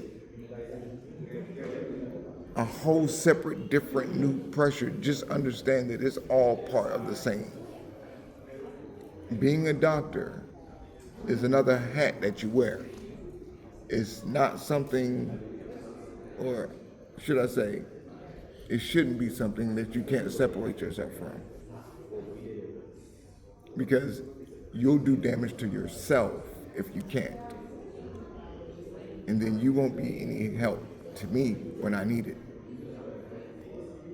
And that's one of the first steps to being better to yourselves, It's not to even put that pressure on yourself like that. I know you got families that's looking at you. I know you got money invested in this. There's a level of prestige and honor that goes with it. I'm a doctor. You're gonna find that people are gonna swear you got money all the way around. It doesn't matter what your field is. You got doctor in front of your name. They're gonna swear you have money. I just helped my cousin, who's a doctor, put on the Gullah Geechee Festival in Hilton Head last month. And everybody is just thinking that she's got so much money that she was able to put on this festival. She's just balling. They have no idea how my cousin did it. She got a lot of donations and worked her butt off talking to people and asking and humbling herself. Not just writing on her credentials, I'm Dr. So-and-so. She came as a person. You'll get better out your nurses. You'll get better out your patients. You'll get better out yourself as you come as you. I'm so-and-so. I just happen to be a doctor. Versus I'm Dr. So-and-so. Because you guys have had some professors like that already. Yeah. Okay, guess what? Dr. So-and-so, if he is liked, he couldn't get a sandwich and he's starving if the people around him don't like him. A wealthy man can have all the money in the world and be at the wrong place treating people all kind of trash, and they wouldn't accept $1 from him. They'll let him starve first. Better yet, they would feed him for free just to insult his ego because he feels like, so-and-so, I have the money to pay. My money is what gets me through this door. And they'll insult him by giving him a meal for free just because.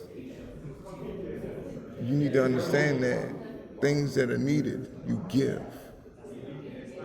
It's that simple. You can do it without hurting you. It's a concept called ma'at. It's mentioned in the Bible one time. M-A-A-T, ma'at. It means to take care of my neighbor like I would take care of myself as long as it doesn't hurt me. So if I've got a banquet set out in front of me and you're all sitting at this table and y'all are all watching me chow down, but there's nothing on y'all plate. After a while, somebody's going to either get up and walk away, or somebody's going to start plotting with somebody else on how can we get this food from him, or how about this? You go distract him. And while he's over here talking to you, the rest of us will be getting the food and then we'll split it. That's how people end up in bad spots. But if I make sure that everybody has a plate, that you're full, then you'll make sure that somebody else is full. You'll be able to take care of your peoples and your family. So I'm overflowing right now. I've been blessed. And I want to share whatever I can with anybody. Because we need something different. And we need it to be positive. There's no division. We're all in the same suit. Things go south, we're all going to suffer. You're going to find yourself in the ER doing anything medical because you have medical training. You're going to find yourself on the side of a highway giving CPR because you have medical training. Literally, I watched on ABC where a nurse was involved in that mile-long pileup in Texas during the ice storm. She's in there with her arm trapped. Another EMT is involved in the wreck. His little Toyota CJ is folded around him. He crawled out of it and immediately started tending to people around him. Didn't realize how badly he was hurt, concussion and everything. So there will be a time when something will call you, whether it's medical or your life, personal stuff, to be the best you can be. The only person you got to disappoint is you. I can't judge you on that. I can't call you out on it. I can't tell you nothing about what you feel in your heart and your motivations. Do it because you care. Do it because you want to make a difference. Do it because you want to be doing something that does make a difference. I promise you, when COVID hit, a lot of people that had six-figure salaries found themselves sitting at home on some very nice couches being told that their jobs were no longer needed. But the guy that put the food on the shelf in the grocery store was still there. The nurses and doctors were still there. You guys were there in the middle of that. Thank you so much Thank you. for You're welcome. sharing. I just wanted to say I was courageous and I have so much respect for you, and this just ignites the fire for me to want to continue doing what we're doing as medical students. So thank you so much. Man, I'm a butthole. I just know how to hide it. I'm also a Georgia peach. I just moved from Georgia, so What part? Watkinsville, it's outside of Athens, but I went to Okay. school at Tech, so I've been in Okay. Atlanta for. So you've been in Atlanta then, so you understand it. Oh, I know. I worked in pain management down there too, so I understand the opioid crisis that you mentioned. Okay, so It's, to let you know here the response to the opioid crisis isn't so much, oh my God, you're gonna cost me my license, as much as they're really afraid of you harming yourself here. In Georgia, they were worried about you costing me my license. So there was a difference in the way that they treated it, pain management. So here they're more like, we don't want you to harm yourself, so we're just gonna give you a little bit. And that has made me have to adjust how I handle my pain. thank you so much. You guys are welcome. Thank you. I was curious. Well, I'm sorry, I'm sorry. I have to run, but you can stay here, obviously. But I just want to make sure. Here's your parking sticker. Oh, thank you. And then or parking pass, I should say, and then a little pin and a Thank you. note. So yeah. Thank you. Yes. Thank you for being here. I'm from Florida, and I used to work in an infusion center. And I guess I was curious, like, how practical is it to get on the infusion schedule? And then, is it practical? I know, like, a lot of times I would hear, like, oh, we don't have one on the schedule, go to the ER. And I'm like, there's so many people. Well, see, here at the James, the one thing I love about it is that they do have the immediate care center, which is like their infusion center here on the 5th floor of the James. Then at OSU East, they have an infusion center there.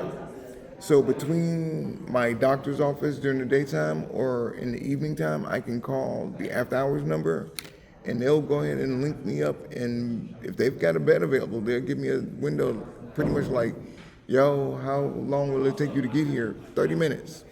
All right, they'll see you at 9:30. I'm off the phone, I'm in the car, and I'm on the road. I get here, I go up to the 5th floor, they give me a registration bracelet real quick and put me in a room and go to work. So it's pretty good here. I mean, What about in Georgia?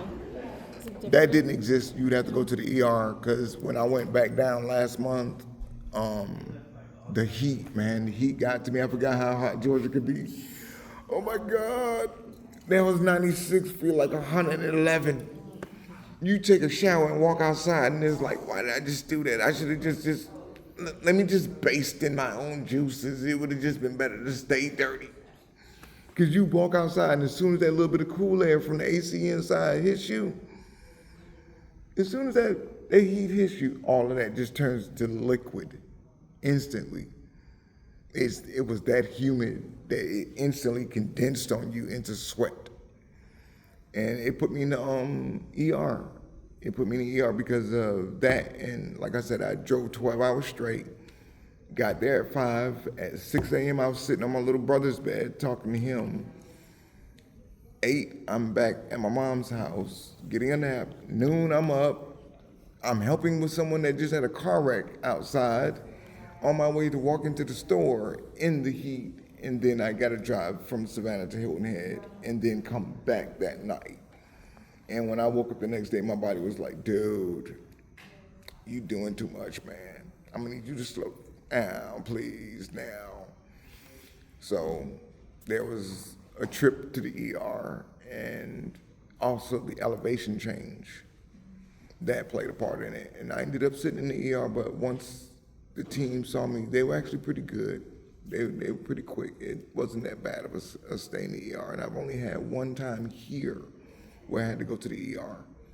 And that was like around game season, and there was a big game like homecoming or something, so the city was full and all the hospitals were on diversion. So when I went to go to the ICC, they were like, "We're full, you feeling that bad, call the ER." And I was like, "Okay." And I get to the ER here, and they're like, "Did you call ICC?" And I was like, "Yeah." And they told you to come here? "Yeah." Let me check. I got a patient here, Lamont Bryan. Did he call you guys? He did? Okay. All right. All right, Mr. Bryan. We'll go ahead and access your port. Here's a shot of morphine and Benadryl, and we're gonna have you sit back out in the waiting area. So I'm sitting in the waiting area going, yo. Isn't there an observation period, like with the morphine? That's what like I used to hear. Like the patients would have to get observed for 2 hours, and it's like, this is really inconvenience for my day. Even if you did get like an infusion chair to get fluids. Like my last, the last dose they give you, because the way the infusion center is set up here, you get 3 doses, and I'm set up to get a bolus of saline. So generally speaking, I'll walk out with 1 liter or 2 of fluids in me and 3 shots of 6 of morphine. And that last shot, I have to wait an hour observation time before I can go. And I'm looking at them like, you have no idea. Like back home in Georgia, they would give me 3 shots of 12, and that last shot, I know that I have 15 minutes to make it to the house. That means stop by the store, grab any snacks, Gatorade, whatever, and hit the house, because after that, I'm gonna be useless. And so I'm learning to operate on a different wavelength here, and it's actually good for me. It's a lot less medicine in my system, and while of late I've been using the ICC more frequently, I've been doing 3 to 4 times a month now. But between the job and the heat, that job really is tearing up my body. I installed gas pipelines in South Carolina in the red clay, digging with a shovel. That didn't put me in the ER as much as this job does. And it's good though, but the nurses there are pretty stable as far as who works there. And they all have pretty good hearts as far as the way they treat us with sickle cell patients. So I don't really have to face any of that belligerence or that stigma. They're at least professional enough to keep it to themselves if they do feel like, well, I don't think he hurt that bad. But they know I'm gonna get my fluids and dip. I'm going home. I'm not gonna stay in the hospital and linger, and I'm trying not to get a hospital stay out this. Thank you. You're welcome. Was there anything else in here you wanted to ask? I'm Claire. Nice to meet you, I just want to Claire. say thank you so much for speaking to us. It really means so much. Like my heart goes out to you, and I'm so sorry for your suffering that you've been through in your life. And it's really, like, I'm going to carry this with me. I really appreciate everything you shared with us. Thank you very much. And you're welcome. And it's really simple. I want you to have the opportunity to understand, eyes wide open, what you're going to be walking into. Because there are going to be days where I might be sitting here dealing with the fact that somebody just stole my meds. I can't tell everybody I'm on morphine because there are people that'll steal it. There are people that knock you over your head to steal it. I just steal it. So that's a really big thing, having to be able to walk into my doctor visit, whether it's the infusion center or a doctor's office, and be able to know that my people got me. They're gonna look after me. That takes so much stress off of it. That really does. That allows me to see beyond color. That allows me to see beyond anything else. Is that I know this person is genuinely trying to help me. You know, and not doing it with an attitude, because there are little slick things that nurses will do when they don't like you, man. Yeah, you sit there and hit you with some Demerol and Finnegan. They just push it in that quick. Burns all the way up your arm. Burns enough that if you're in a sickle cell crisis, they might send you into a seizure almost. Lock up when that burn hits you. So yeah, it matters when people actually care. So thank you. Thank you so much. Seriously, we really appreciate you being here. Yep. I just wanted to say my name is Tejas, and I also just want to say thank you for your time. Thank you for telling your story. Thank you guys. You know what? I couldn't choose medicine, so thank you. I told you that little boy broke me when it came to medicine.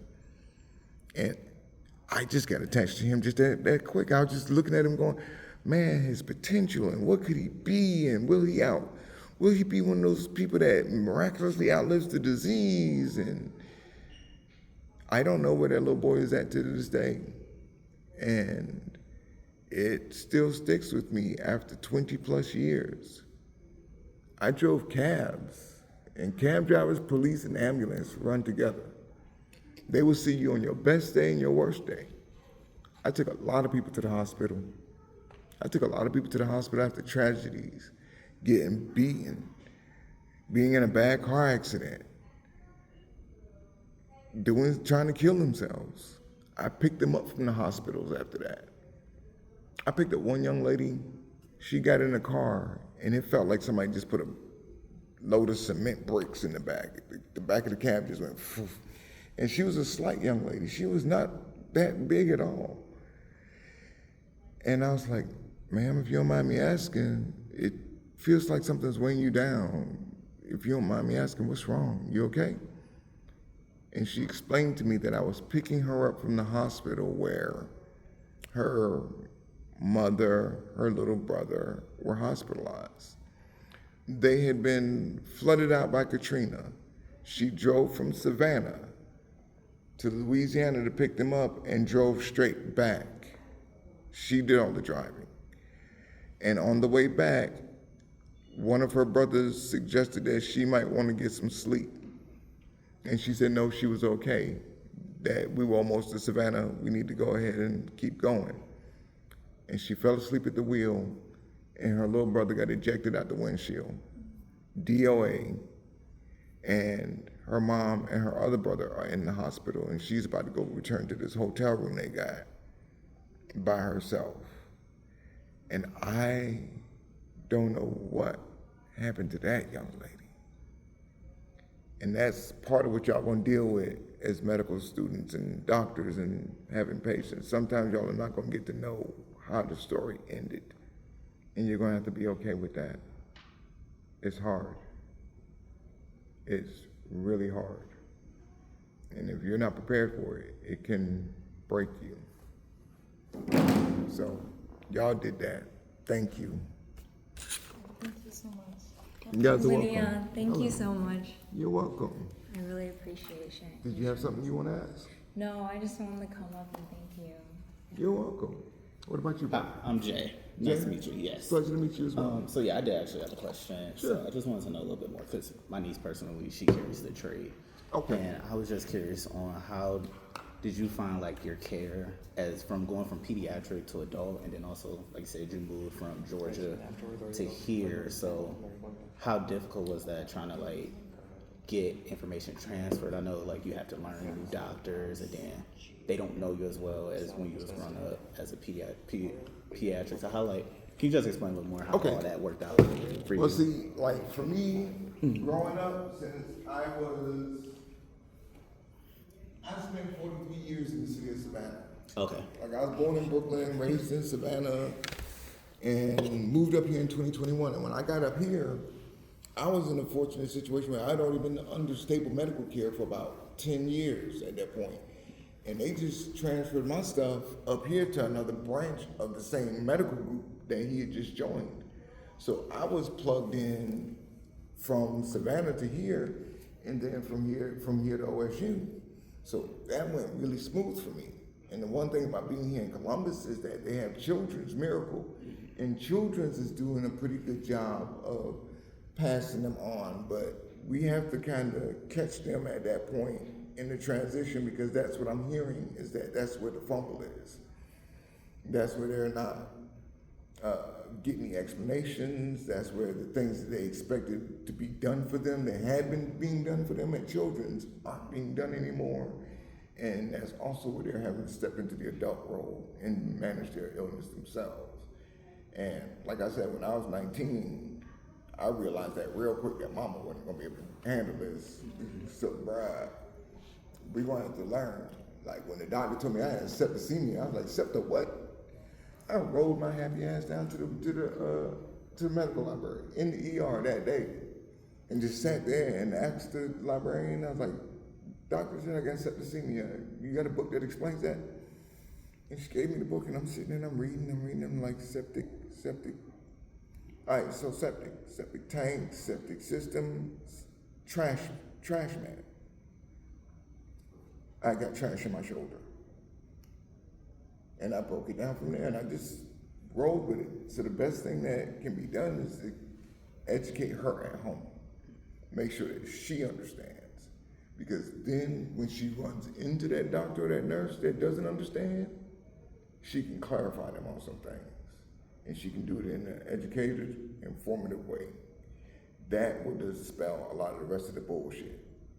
Because once they start hearing how I talk and understand that I understand the medical side as well as I'm a patient, I'm in pain, they fall in, they protect me, they come to me.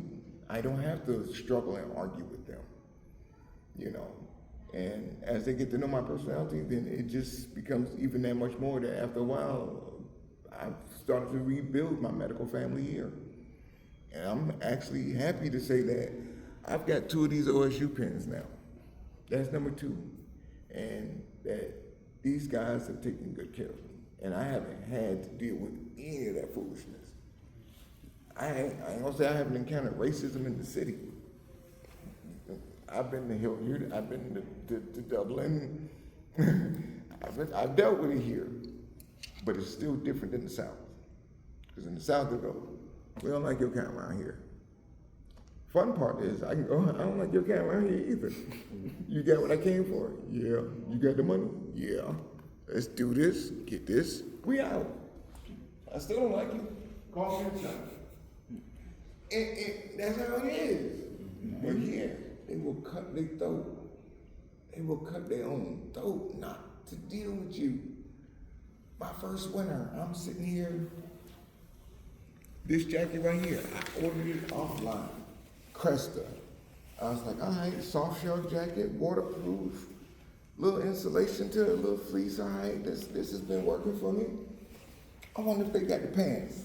All right, I'm up in Hilliard, I'm on my route, and I'm like, all right, so I walk into the Colorado Mountain Sport shop, right there on Cemetery Road, next to the little car wash, the Moo, and there's a Batteries Plus across the street. And I walk in like this, I got my scully on, I'm sitting there, white man sitting in there, and the little white lady. He looks at me when he sees me walking, and he does it, and he goes, "Can I help you?" Yes.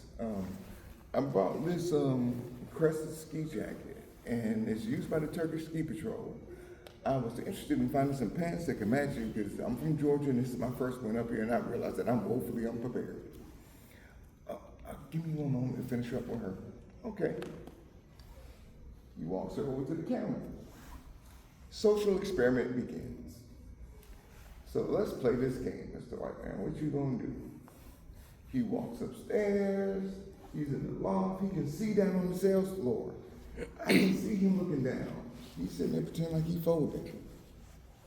He comes down. I'm gonna see how long it's gonna take you. I'm gonna waste the time of my day to see how long it's gonna take you. He comes back down. Oh, you're still here. Are you here for a delivery? The van's parked out the window right behind him. You can see the van. The store that I work for is across the street over this window. You can see the store from where we're standing. You know good and damn well you didn't order nothing, man. No, sir, I'm here. Remember I mentioned Cresta ski pants? Oh, no, we don't carry that brand. This is what we have. I'm like, at least damn self, he's gonna try and cheat me. At least he's gonna sit there trying to upsell me and be like, just to test your pockets. So we have this brand right here that's $6,000. You care for it. And That's what I found here. It's different like that. But as far as my medical treatment, as far as my medical team, I've seen their family, they've seen my family, and it's getting to that point of what it was when I had what I had back home, where there's more than just the medical connection. I see them in clinic once a month. Is how was your vacation? You said you were going back home. Oh, you said your son was learning how to drive. You know what? Make sure he learns how to drive at night, drive in the rain, deal with the fog, deal with hills, ice, and that he knows how to change the tire, check his oil, and his transmission fluid. Those are some of the basic things you need to know how to do. Oh, and to learn how to drive fast, because there might be a situation where you're in an emergency or you need to get away from somebody. You need to be able to do that safely. And he's, oh, okay. So it's building, it's growing, and that's just a part of life and what it is. But educate her and help her understand her. Help her learn how to monitor her. Because a lot of the times with our sickle cell crisis, we can cut it off early if we pay attention. Because if I notice there's something that's hurting me, and I'll go, okay, I'll run out my checklist to take my medicine. Have I drank any water today? No, I haven't. Okay, so I need to get me a bottle of water when I leave here, and I'm gonna get one or two of those, and I might even throw like some liquid IV or something in it. Keep stuff like that handy too.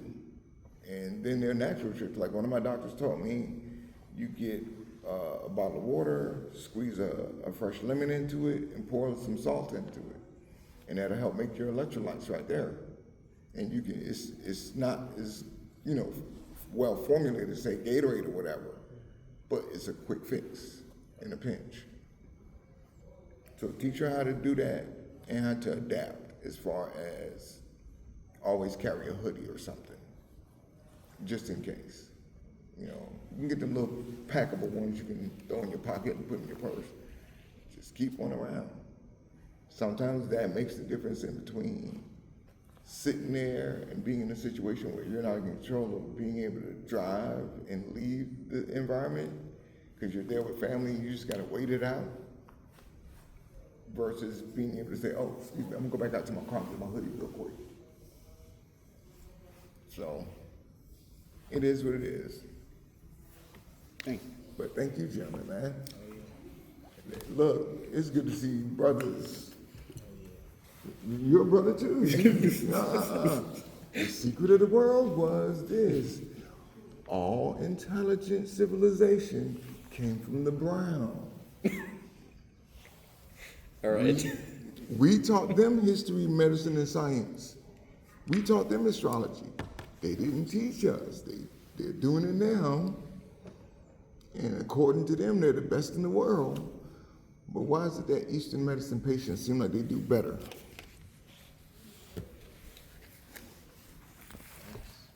Mm.